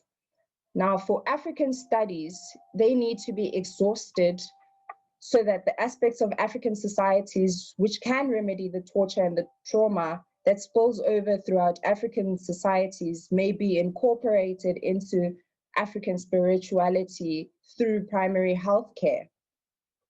Now, my curiosity is largely based on whether African indigenous medicine has been exhausted enough through studies that have not only proven to be researchable, but also have resulted in medical breakthroughs as well, as we cannot keep expecting African issues to be solved by solutions from the West. And through personal exposure to African spirituality as a means of rehabilitating the trauma and the torture that confronts Africans, I got to gain a different perspective of the healing of multiple issues being directed at certain consultations, rituals, and even spiritual exchanges. Now, as an age-old practice, African spirituality has gradually began to seep right back into our present day society, where you find a growing need to connect with what our roots are, to the need to identify with oneself, largely being linked to our lineages, as that is the process of us either tracing or retracing who we are. Now, often it is in retracing these lineage ties that many people have come to be confronted by the reality of the hardships that were endured by their forefathers. And as the importance of putting a spirit to rest is paramount in African practices, healing these very troubled spirits is also crucial for a person's general well-being, as African people come from family histories of colonial injustices which were buried along with those beings that lived through such eras.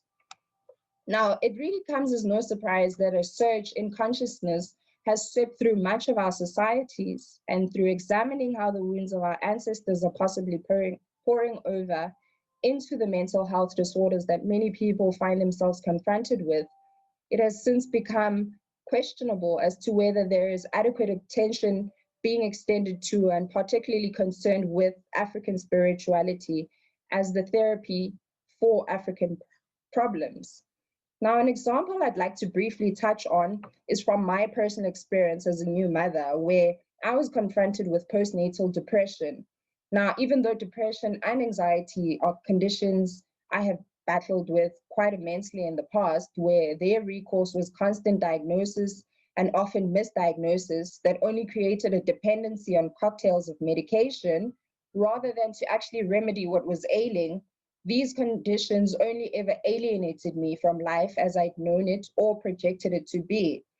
It was possibly around that time where this postnatal depression diagnosis actually had me first encountering an African healer. And through that process that I had to undergo, I got to learn that when a child is born, there is a spirit, either new or old, that gets birthed along with the child. Now, when we look at our parental ties and the experiences of our parents and our ancestors as well, we often miss the fact that we tend to feel what they also feel or have felt, which hasn't really undergone a process of healing. And this is why there is a trickle-down effect along generations as well. And considering that the effects of colonialism are still being felt in our present day society, especially where therapy is very taboo amongst Black people, it has become even harder to confront these past traumas through rehabilitative measures that are extended through Western medical interventions. It also doesn't help how much demonization that African spiritual practices of healing have undergone, especially where those who should be benefiting from African therapy fear it more than they actually embrace it. Which then brings me to this conclusion where rethinking African spirituality has never been more necessary, as the growing need to amend past injustices has to commence from the trauma and the torture that has spilled over into an experience of the present. Thus, the rehabilitation through African spirituality should be given due regard if healing is to truly be considered holistically. Thank you very much.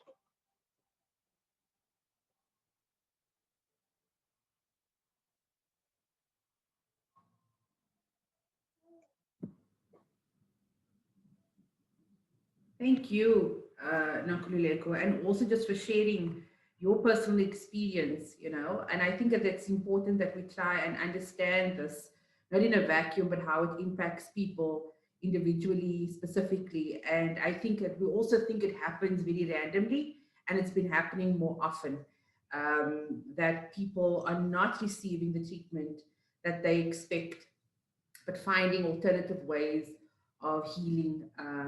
And sometimes they are even too scared to share their experiences because they feel that people will judge them or think that this sort of treatment is not, for the lack of a better word, legitimate. But I think more and more we are seeing this in practice, and I'm definitely seeing it in communities across the different spaces that we are working in and interacting in. And people are more open to actually going to traditional leaders and healers, because they can't understand this language that we are using, this terminology that even graduates struggle to understand, in practice. And they are more receptive to sort of um, an alternative approach. And I think that, as we continue this conversation, I'm excited to also introduce our next group. It's actually a group of speakers called Gateway Zimbabwe. And I think that they will also provide some very interesting reflections around their experience. So let me just give just a brief introduction to Gateway Zimbabwe. Sorry, let me just check my notes so that I don't forget any of the collaborators. And so Gateway Zimbabwe is a collaborative initiative of Kafunda Village, ODA, and Trust Africa in collaboration with Citizen Manifesto. So this initiative works across 5 communities in Zimbabwe.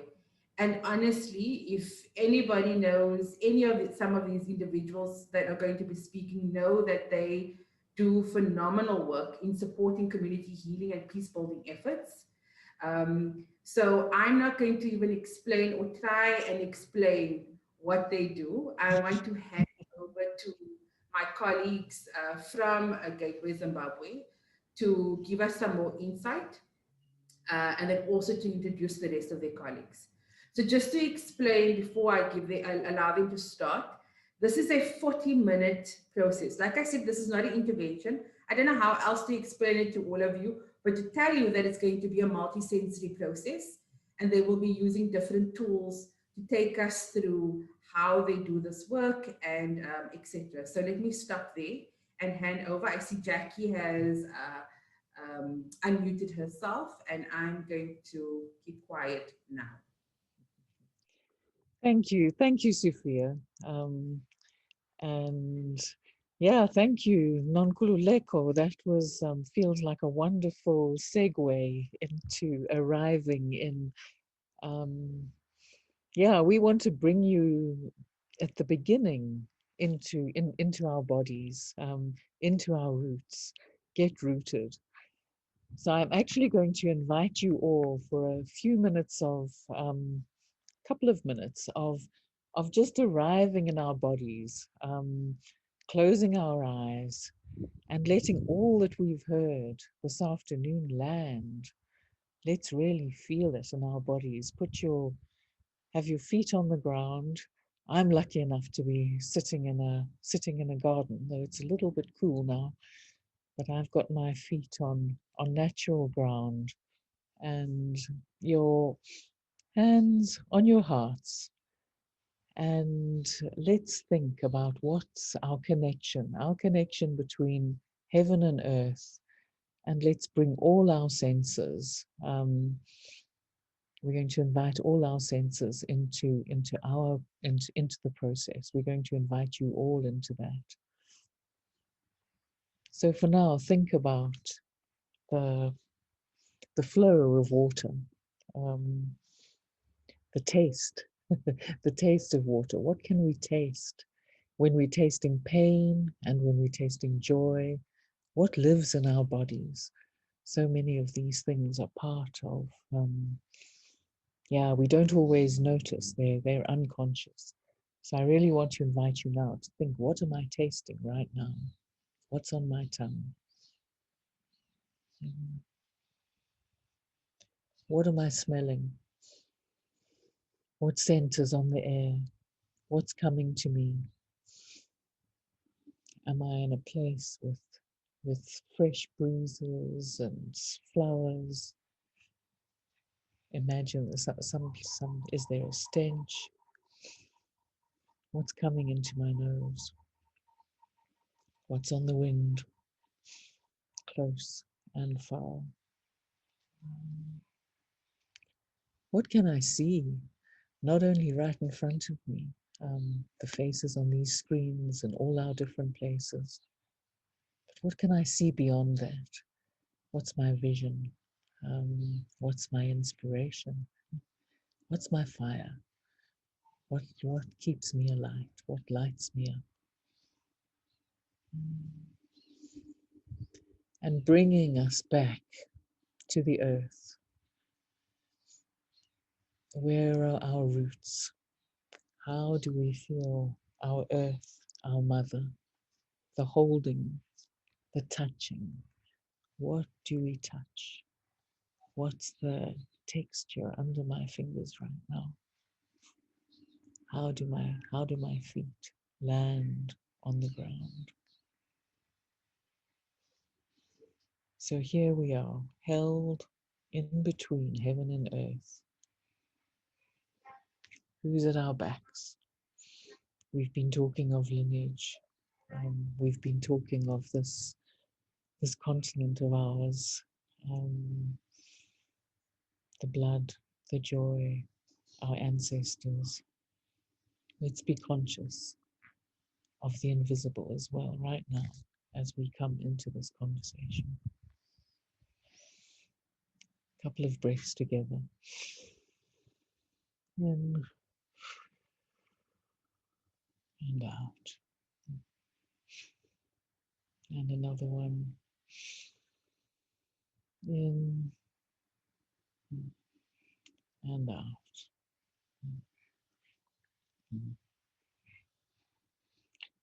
Slowly open our eyes. Come into this space. See our colleagues. See all of us who are, coming together to dig deeper. So shortly, my colleague Tendasai is going to share her screen. We're going to begin with a video presentation, inviting you into the work of Gateway. And after that presentation, there will be another minute of silence to take breath, to let it land. And again, I'll invite you to let what you've seen and heard land in your body. So welcome all, welcome to walk through the gateway. And I'll hand over to Tendisai.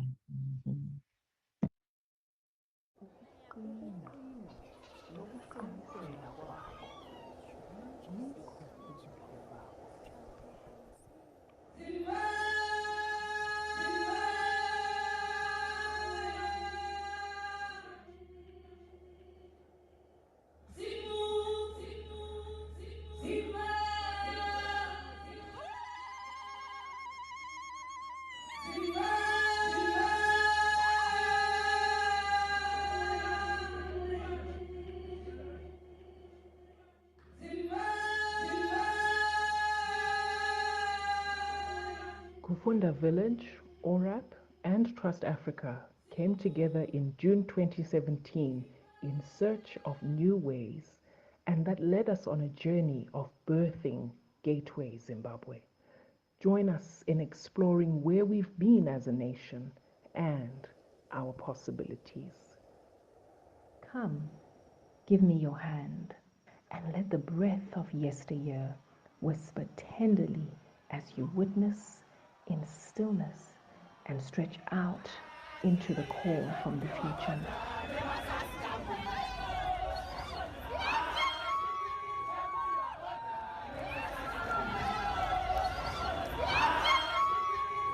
We don't want him anymore. We really don't. Not anymore. And he's gone, but are you sure that there is now real democracy coming to Zimbabwe and real freedom? Every community in Zimbabwe has for many generations experienced profound loss. And yet, if we were to behold our children as a society, we would see their dreams and hopes, energy and creativity. I wish that this country would be safe for everyone and everybody would be happy and they could get They were children when they took up arms, thrown by circumstance and time into a dark abyss that promised freedom. Their children were born free, they say, but the nightmares of what price they paid for it could not be erased.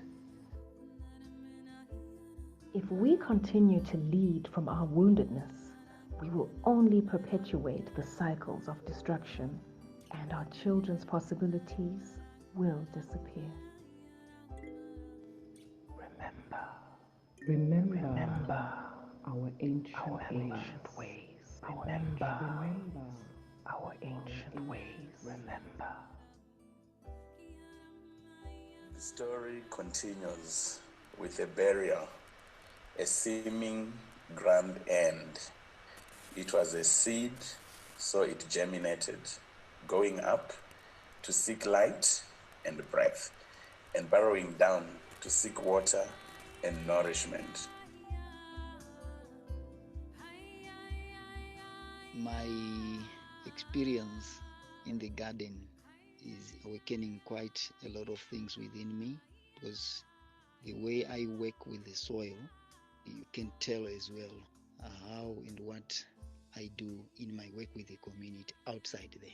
It's a self-realization that when you disturb the soil because you want to plant something, it's another reflection in the community out there.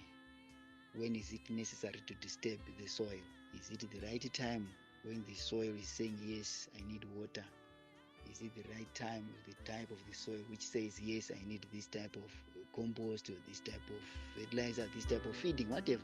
So it's a very interesting awakening. Experiencing Gateway meant slowing down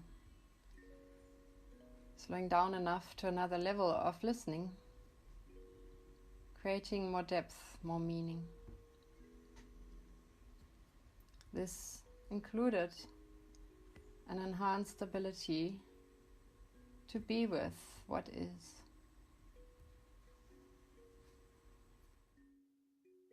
It's like a rage and then a rage, and there's something about, in particular, of not being understood, of not being seen, of not being valued, of not counting, of being nothing, of being less than nothing, of being the thing that you walk on every day and you don't see us.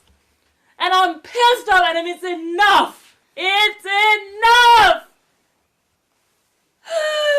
Ah! Ah! Enough.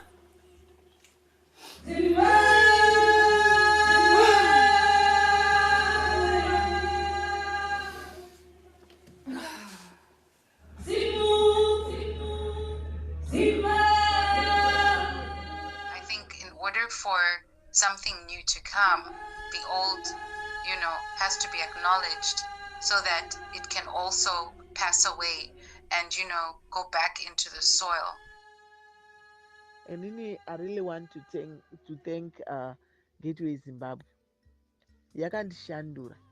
Saka mashandura yakandiita ndo iri kuitika musociety mandiri kugara, mucommunity mandiri kugara, zvekuti zvikaspreada kuti uyo neuyo neuyo neuyo kunzvimbo yaanogara, zvese izvo tichiita zvinhu zvimwe chete izvo zvichiyambukira kubva kuvana kuenda kuvanhu vakuru, nyika yedu inoshanduka. Tinova nerunyararo, nerudo nekubatana, nekugona kutarisana nezvatinenge takatarisana nazvo, kunyange zvichirwadza zvakaoma, tinogona kuzvishandura zvikave zvinhu zvinoshandika tiri pamwe chete.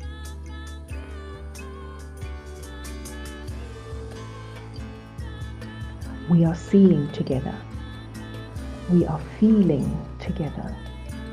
We are moving through together.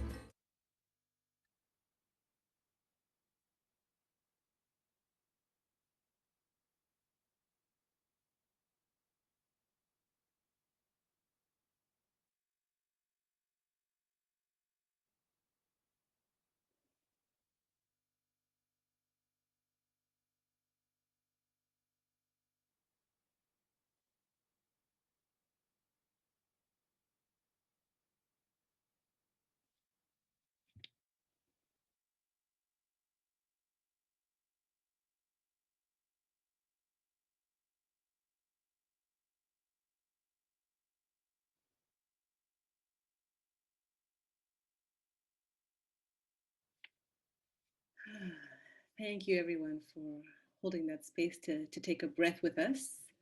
Welcome again, everyone, to the Circle with Gateway Zimbabwe. Thanks, Jackie, for really grounding us into this and preparing us to receive that offering and really being fully here together. And we're quite excited to be with this wider circle today. And really our offering today is to invite you into the journey and into the circle of practice that we have been privileged to be a part of for the past 3 years. Every time I watch that mixtape introduction, it's just an introduction. The longer piece is about 25, 30 minutes long. I still get chills and I still feel like I'm connecting to a sense of the soul of Zimbabwe. And it feels like our work has really led us to that point, as we search for new ways of being and we reconnect to the health in our ancient ways. It feels like we've been connecting to something deep in the soul of Zimbabwe. So we're quite excited today to invite you into that journey. As you've heard, the 3 partners involved, along with a catalytic partnership with Humanity United, these 3 organizations who are operating in the social sphere, in the ecological sphere, and the rights domain have been kind of shepherding Gateway Zimbabwe since June 2017. And we started off this inquiry into what it would look like to reweave the social fabric of Zimbabwe. We use dialogical tools to have conversations with over 500 people across the country in the diaspora. And then we use systems practice tools to try to make sense of it. And it really confirmed what felt like our hunch at the time, that cycles of degenerative experiences had created deep fragmentation, mistrust, and atomization across generations that could not be transformed using the same approaches of activism. I think as spoken by many speakers before, and I think in previous series as well, Zimbabwe's legacy of wounding is not new, but it feels like in this time, how we walk with it requires new ways that can liberate hearts, minds, and bodies. And the condition, it feels like, from which we try to build is particularly imperative when a legacy of violence and fear has a whole society living in a sustained state of what I had said is PTSD, but today I'm learning a new term around continuous traumatic stress, and that actually feels much more appropriate to Zimbabwe. So whether informal workers were victimized weekly by the police, women crushed under a patriarchal system, union workers trying to eke out meager livelihoods just to take care of their families under some, pretense of dignified living conditions. Civic leaders, lawyers, and journalists defending the democratic space, creatives who are arrested and victimized, or just for trying to imagine the new. Across society, we're living in this state of continuous traumatic stress. So our inquiry into what accounts for the health of our communities and how we can strengthen the roots of health has taken us on a journey of learning to be with the whole in a multiply wounded context. And when I say the whole here, meaning WHOLE as well as HOLE. It felt so resonant to hear Nomfundo speaking in the first series when she spoke of woundedness. We've seen throughout our communities how leading out of woundedness really blocks the possibility of health and a different type of future from emerging. And at the same time, we've been seeing how creating spaces where the soul can break through enables a kind of relational connectivity that almost becomes medicinal in our communities. And what's become very clear is that the process of awakening that becomes possible when we begin to unfreeze and unlock these frozen areas within ourselves and within our communities requires time and requires space. So to enable this type of unfreezing, we're discovering the potency of decolonizing practices which acknowledge the deep worth of indigenous intelligence. So thank you, Nonkuleleko, for bringing that up in the session just before ours. And the indigenous intelligence, as well as embodied practices, which can help to thaw away the stiffness from being under command structures for so long. So for the past 3 years as Gateway Zimbabwe, we've been prototyping processes, noticing collectively what happens, and learning from experiences and moments where we see what we call shifts in individuals, in communities, and in the wider social field. At Gateway Zimbabwe, we have 3 pillars that underpin our journey, what we call ecosystem strengthening, where we host multi-stakeholder experiential processes. You're going to see a lot that we rely a lot on the experiential to be able to thaw away a lot of this frozenness.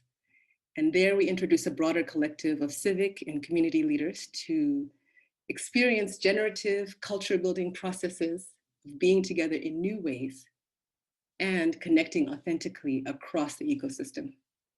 We also have an 18-month fellowship program, which my colleague Billion, who's also there with Mishar, is a part of, and they're actually in the final module right now, where we bring together targeted community and civic leaders who journey together as a community cohort of about 3 to 5, learning participatory practices that support shared leadership, learning inner work and embodied practices, and deepening appreciative community engagement processes as a pathway to awakening and enlivening agency. And from this point of wakefulness, then we only see that it becomes possible to walk with emerging community initiatives from the cohorts as they start dreaming again and co-creating the future that they see possible as they tap into the resourcefulness that they are rediscovering. What you witnessed in the mixtape introduction reflects a little bit of what we're experiencing, I think, at Gateway, and we'll be sharing about today, that when we treat life unbroken as is, and we tend to life and wholeness in both senses as a portal, a new way of being becomes possible. We actually didn't expect to be in this part of the series of the CSVR Symposium, but there's a lot of synergy and resonance as we look at how unlearning and becoming whole becomes possible when we unlock the space between us and allow authentic relationships to be cultivated with ourselves, with each other, between communities, and eventually nationally in what we call emergence as we link these healthy communities together. So our time together today is a circle discussion of what we're seeing in this sense of walking with our wounds as we build community and support a deep sense of worth in multiply wounded communities. And then we'll invite all of you into a shorter circle to engage around what's alive for all of us as a community of practice. We've already heard so much richness from the other presenters, and it feels like there's so much weaving that can happen there. So please type in your questions, your inquiries, your insights, and we'll weave them into the conversation in the second circle. So at this point, I just want to introduce the other members of the circle here from Gateway, and then hand over to Undine Wande, who will kick us off in the first circle. So we have circles within Gateway. So we have Billion, who is part of the fellowship program that I mentioned, and she is from a mining community in Chiadzwa, in the eastern part of the country. With her, we have Mishar Kumalo, who is an accompaniment fellow, and she is also part of the fellowship program, as well as supporting at a programmatic level Gateway Zimbabwe. We have Jackie Kahi and myself, Tendisai Chigwedere, who are co-conveners of Gateway Zimbabwe, and we're part of the initiating circle to really bring this vision to life. And then we have Undine Wande, who has come as a thought partner and an accompaniment partner almost from the beginning of Gateway Zimbabwe and has walked with us. So we'll speak a little bit more to those circle practices, but at this point, I'll just invite Undine to bring us into our circle. Thank you, Tendisai. And I see that Misha and Billion have dropped. They were saying the rain is starting. And so the ancestors sometimes have another idea. But part of our practice is that we have a trust that, that we are together in this circle. And we will see in which way they will return and communicate with us, despite maybe technological difficulties. As I was listening now, I was struck by two things. One was just the enormity of the grief and how it's too much to feel at once. And it's also too much to feel alone.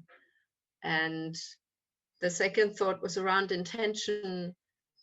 You know, from which intention do we actually practice in this work? And are we, this has been my lifelong inquiry, are we as practitioners in touch with our own deeper unconscious motivations for this work?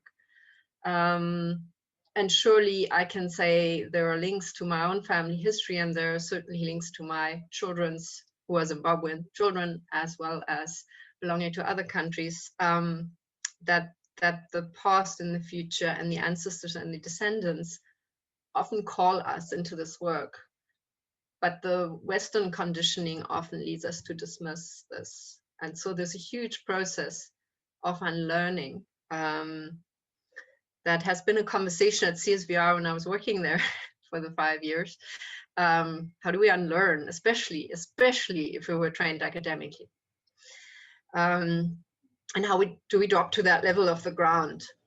No matter what we look like, what our subjectivity is, if we feel called to this work, what is our sincere place from which we can do it with integrity? So that somehow seemed to be a preface that wanted to be spoken.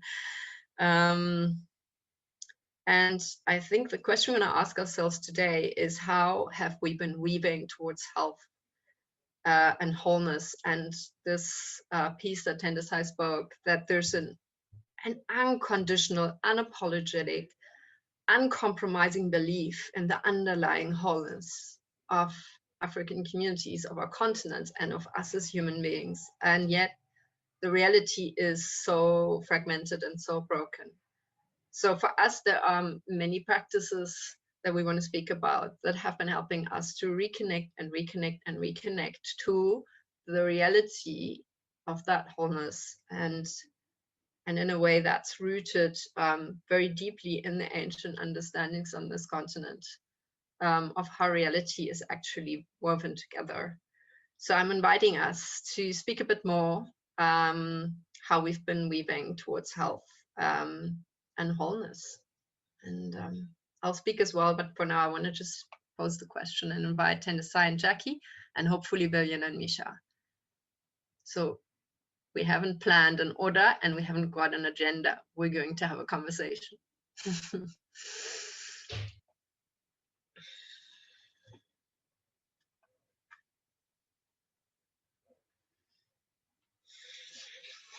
I think for me, Undine, when I spoke of this decolonizing practices, and I've been quite excited to find terminology around this.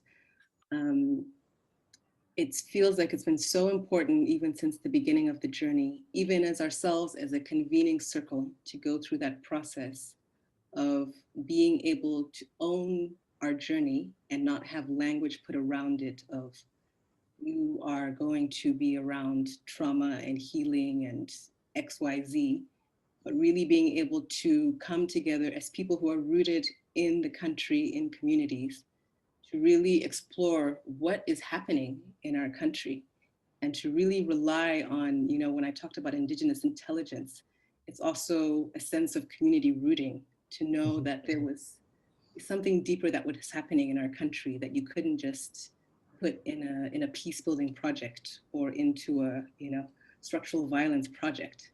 So we've even faced quite a lot of backlash in trying to use this language of reweaving the social fabric, but it has continued to be so clear that the level of trust and just brokenness and fragmentation across all levels of our societies requires something deeper. And I just bring that up because I think now more than ever, it feels, we had a process as a collective when we went through what we call a refounding process. We were really able to come together and reclaim and recommit to our collective calling and purpose as a unit. And at this point, we really able to identify 6 principles that we felt would guide us. And we always try to come back to them and remember them. And one that feels so alive and so resonant right now is that we give primacy to local knowledge and local understanding. And for me, it's been very important that it's not just been a principle, but that we experience this as both a principle and systems practice, so that it's something that goes throughout and becomes part of the DNA of everything we're doing. And I feel like even as we've been working with the fellows, we come from a very colonial education system, and it can become very easy to fall into the pattern of providing the right answer. But really by bringing in these practices that even what you're speaking to again, Undine, welcoming and creating safe space and really soul space for the whole to be welcome. You start to break away at that. And it's not just trying to give the right answer or try to please whoever is, calling on you or questioning. It's really a sense of people being able to step into their identity, step into their agency. And something different becomes possible when people start acting out of that. So I think as you were speaking, I was really struck again by this. And I think coming off of Nonkululeko Kumalo's presentation, it felt very resonant when you talk about practical ways that you can tap into these indigenous practices and really allow people to come in as they are. I think we've had very powerful experiences, and I know you'll speak about this, Ndine, with the observation practice. And out of that practice, people are now able to speak, in their different languages and really able to connect in that and bring that in. And it doesn't have to be, translated or, filtered for anybody else, but it's just allowed to stand as is. So I think as you were speaking, that was something that was really on the top of my tongue and something I wanted to bring in. So just coming, so we've, as Tendesai mentioned, we've been accompanying a group of fellows from different different communities in Zimbabwe, and right now is the final module of our 18-month journey. And I just came from the location this morning where we're hosting that final module. And so much of what you say, Tendisai, has been so visible in the past few days. This connection with the land, especially. So we've been hosting this at Kufunda, has been a learning center for nearly 20 years now, and a really intentional gathering place, like honoring ancestors, honoring spirit, honoring land, and that journey itself has deepened in the last few years, so that the land is almost hosting us as well as ourselves. And I also wanted to bring in the observation practice, which Undina, may you speak more to. Some of the practices we've been using, the embodiment practices. So, and now when there was resistance at the beginning because of, decolonizing ourselves, our education, the right answers. So reclaiming our bodies and our souls through dance, through movement medicine, through really intentional, kind of what we were talking about in embodying, acknowledging our body's wisdom, letting our bodies speak, letting our bodies show us the way, not only going to our heads, which is often also a protection. Our bodies remember. So using movement medicine, a dancing practice, connecting with nature in different ways, a lot through the observation practice, which Undina as an accompanier brought to us. And just this morning, our observation practice was working with self and land and looking at what did that, and I was reminded, actually, looking at our mixtape, there's a part of it where a man called Dighton, you won't know his name, but where he's very much working with the soil, cultivating the soil. And we were speaking this morning, myself and Dighton, about how different the soil is now from that dry season. And now the soil is ready to receive, and it is receiving. It's why we've lost our colleagues, I think, because they're receiving rain. and we've noticed the soil swelling, and it's been one of our metaphors that's followed us through, is cultivating the soil. Cultivating the soil for our seeds to sprout, for our roots to regrow, or our roots to be able to sink deeper so that they can send up new shoots. And we've, coming back, we've been apart for 9 months because we haven't been able to connect physically until, so it's 9 months since we were last together as a group, face to face.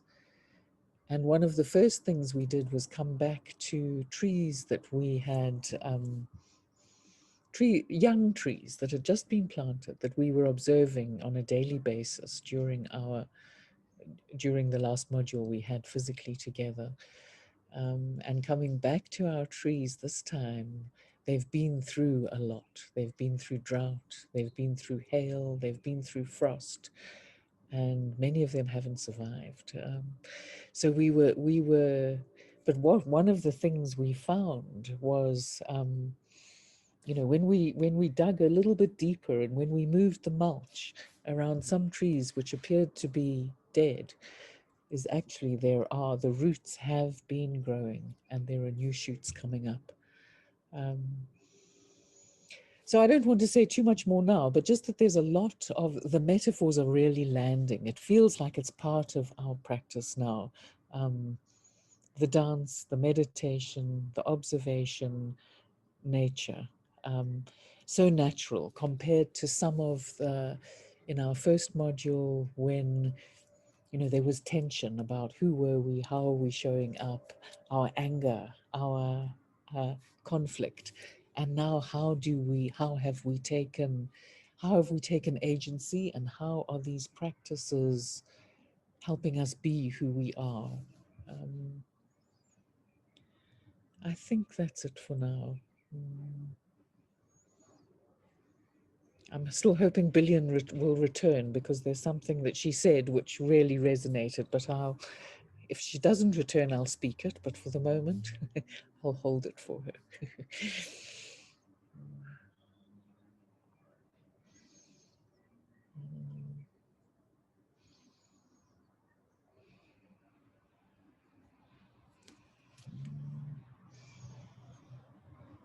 Yeah, and it feels like a bit of like I keep getting called back to the principles that we came back to in May 2018, I think, Jackie.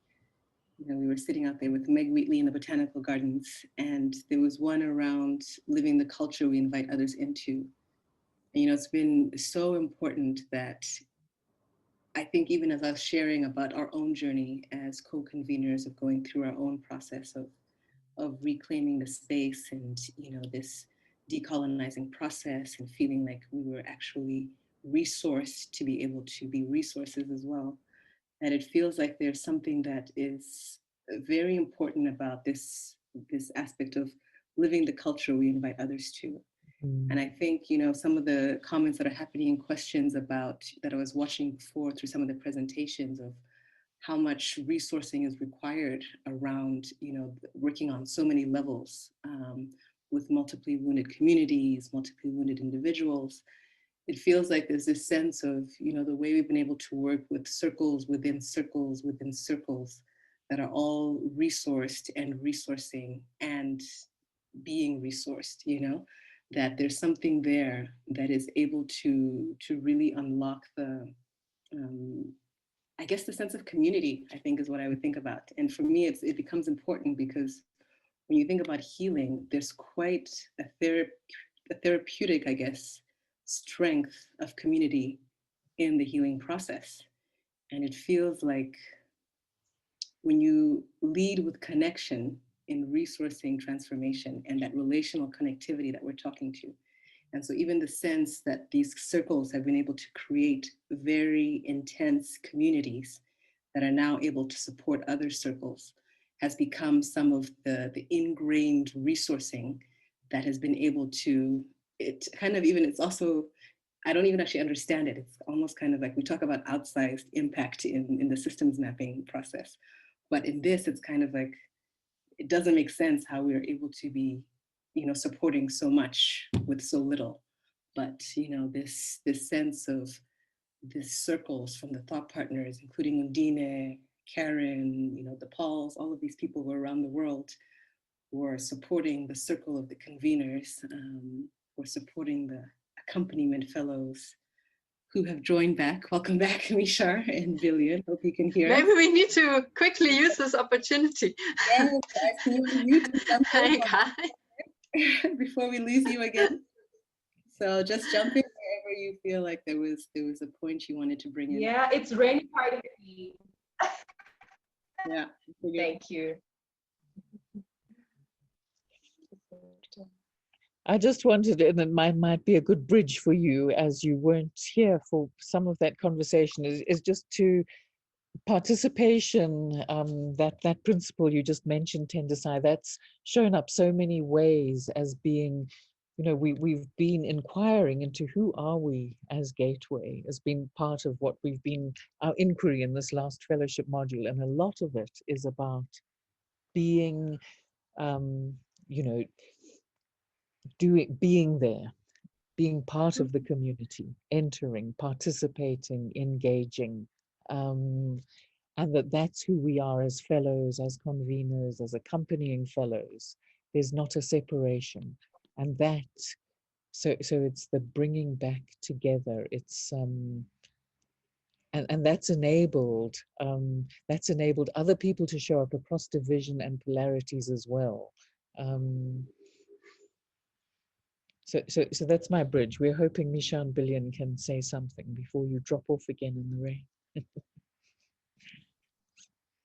Thank you all. And I hope I'm not repeating since we dropped off, but just segueing from what we caught from Tembisai's last few minutes and from Jackie, one of our principles is that we live the culture we invite others into. And so into communities saying, we know how to solve the issues that are in your community, or saying, these are the tools, you use them and we'll stand on the outside. But we're really building on this relational connectivity. We're going into the communities with fresh eyes and seeing what's there. We're going into the communities with appreciative inquiry. What are the gifts? What are the skills that are readily available in this community, and how can we work with those to really build on health in the communities? So it's mentioned in one of our other small videos that we created that we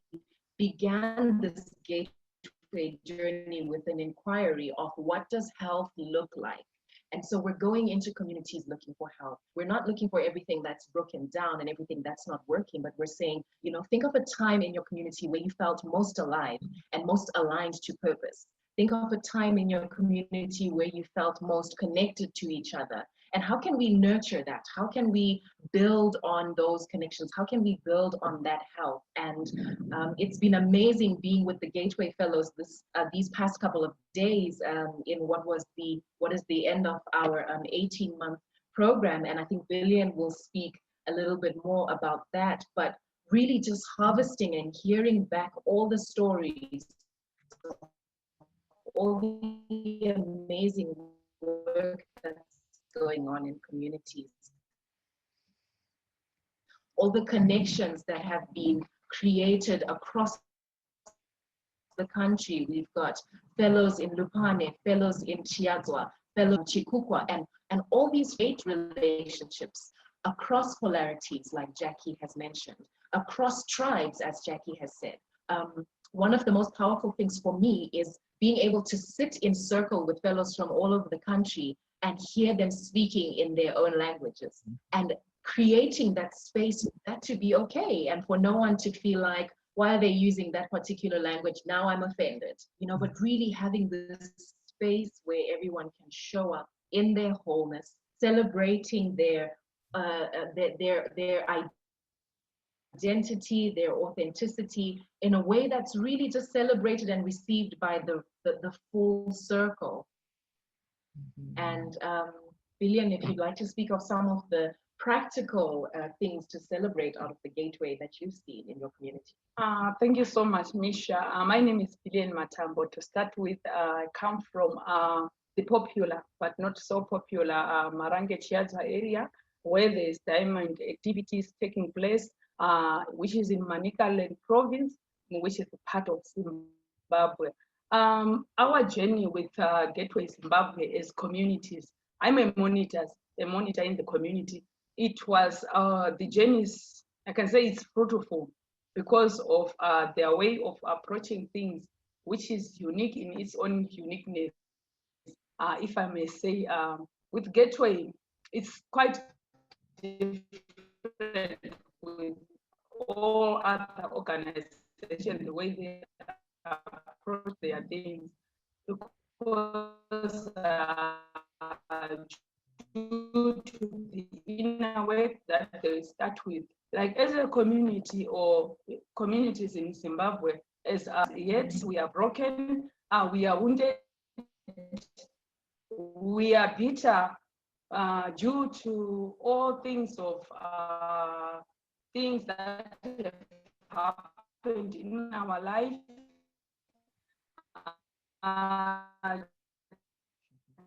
Due to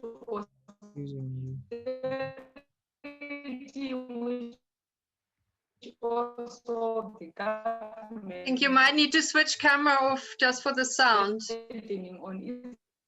On citizens, yeah, you're breaking up quite a bit right now, and dealing with problems like from upper without communities.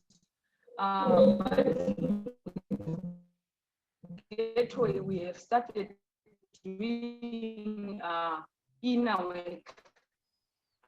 I still remember when we started work with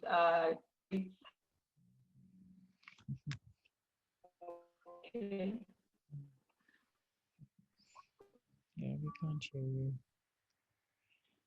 I think we're losing them. I think we're losing them again. Yeah. Is it just to encourage you to switch your camera off? You'll have better sound. Just for a moment, we might be able to see. Also, we need to honor our time. So we've just got 3 minutes left, and we wanted to still share a few, poetic words at the end. So maybe just to see if we can hear Billion, if you want to just make that last point.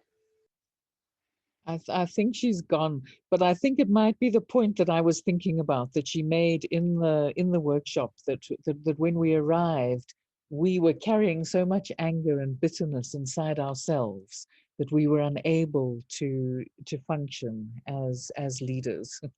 And letting go of that anger and bitterness has enabled us to invite in different ways to begin healing ourselves, and which has been a big reclamation of agency, and that people have felt able to stand up in their own power, first releasing our own anger and taking back ownership.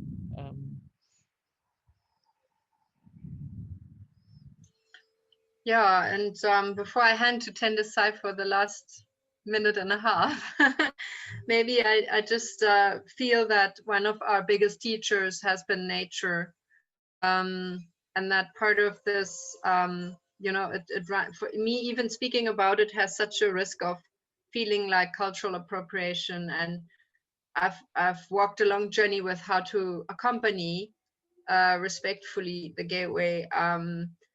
And I feel that I'm constantly alongside and learning. And so it feels that these circles upon circles have taken the practitioner role into alongside with everyone else. So it's walking alongside in your own inner work and development, rather than assuming that as a practitioner or professional, you're actually bringing anything. You are looking for something too, and you have something maybe to offer. And so the one big teaching around nature has really been to reconnect to the cyclic nature of life. And the practice has linked so closely to healing across generations. So as people have been observing, as we've sat with the trees, there's been this deep realizations about grandparents, great-grandparents, our children, and the systemic dimension of working with our families as practitioners has really been foreground. And then the dimension of working with our own bodies and with what's sitting in our bodies without words. So yeah, we need to finish. Sophia says, I'm handing over. Tendesai.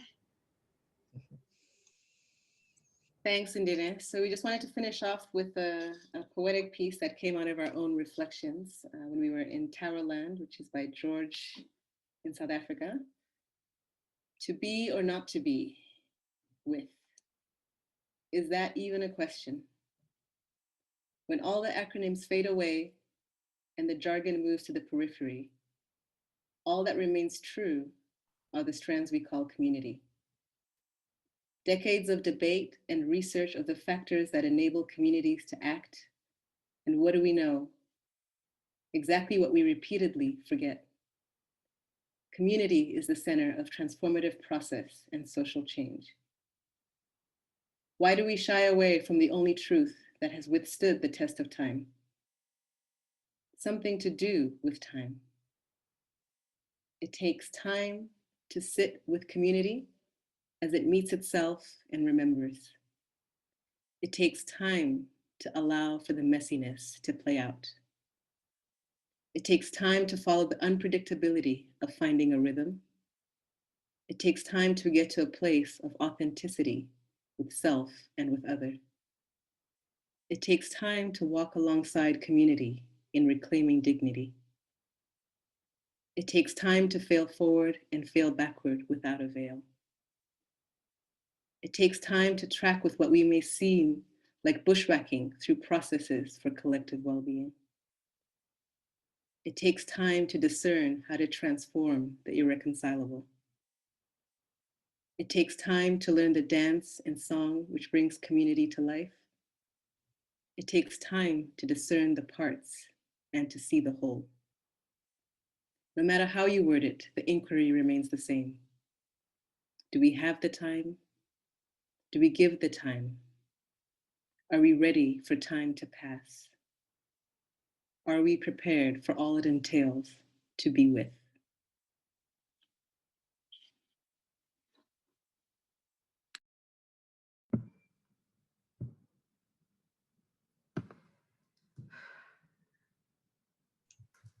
I'm never Coming back to you, Sophia. I'm trying to find words to pick up from this extremely, extremely powerful session. And I think that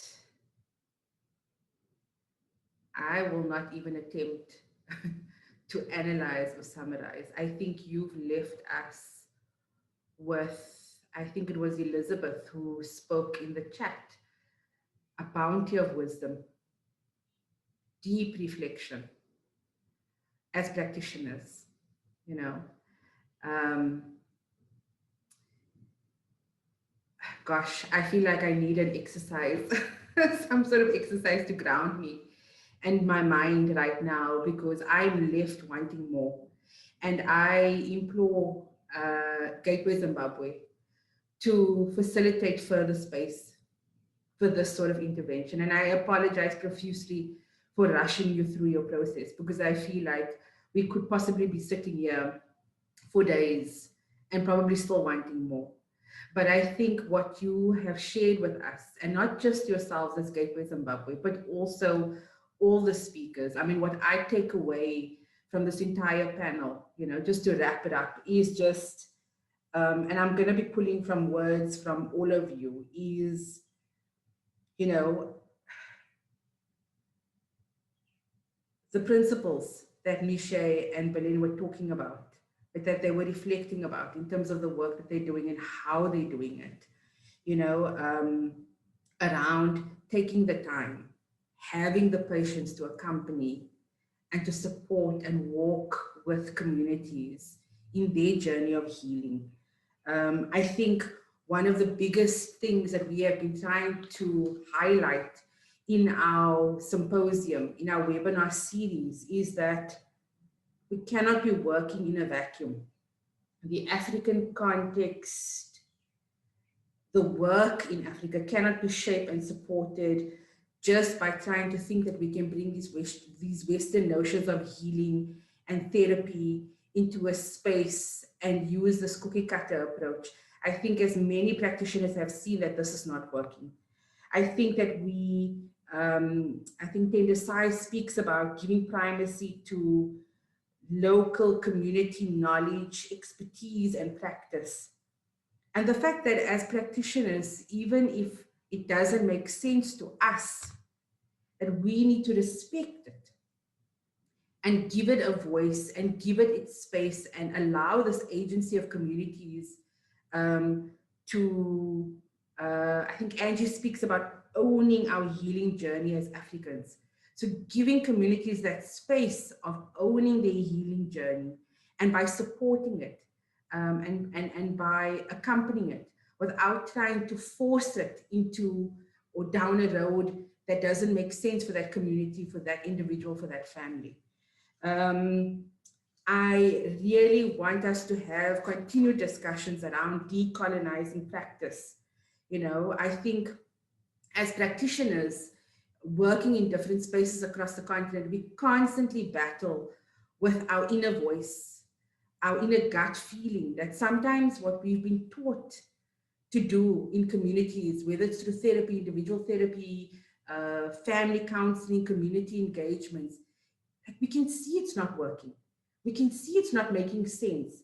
But we tell ourselves that, you know, this is what we've been taught, and we're too scared to push those boundaries. And I think the time is now that we need to trust ourselves as practitioners and our gut and our reflections and the lessons learned through our practice to go with what we see to go with what we are observing that's actually working, even if it doesn't come from a textbook or from somebody who has a degree in psychology, and that we should trust processes and trust the people who know better, that can facilitate deeper healing around this.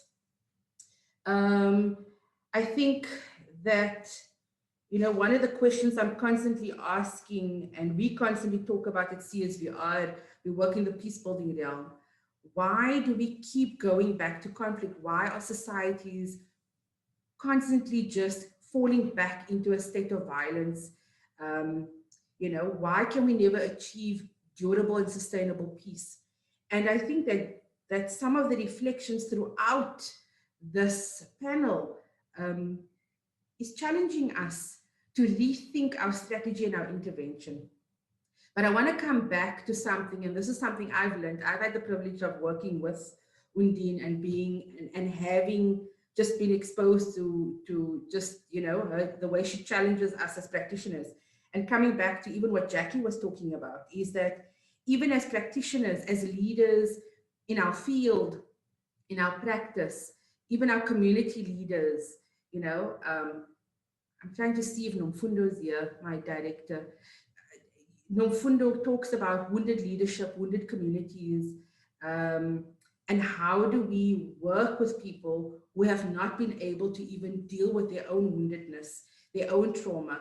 And we all have it, you know, as practitioners, as human beings that live in the societies that we are trying to heal. We cannot talk about going into communities and healing communities if we haven't started with ourselves. So I urge our community, the psychologized lawyers, the lawyerized psychologists, whatever you want to call us, this hybrid of people doing this work, to really start investing in your own healing and your own journey of self-discovery as to why we are doing what we're doing. I'm going to stop there. I need to stop. And I want to thank sincerely all our speakers, Sumaya, Charlotte, Amina, Nonkululeko, Gateway Zimbabwe, Jackie, Undina, Mishay, Billion. I want to thank you all for your phenomenal interventions and for just weaving this conversation together. I want to thank our interpreters, Marcel and Piero. I'm sure that, you know, thank you so much just for keeping up with us and for facilitating communication in French to our Francophonian family. And I want to thank all the attendees. I know some of you have gone offline, but staying with us throughout this conversation. We've had people from across Africa into the US, the UK, Canada. So thank you, everyone. And it definitely demonstrates that we need more spaces like this to have this level of conversation. My final plug is just, I see some of my colleagues are also advertising the next panel discussion that we're having. It's a side event on the 14th.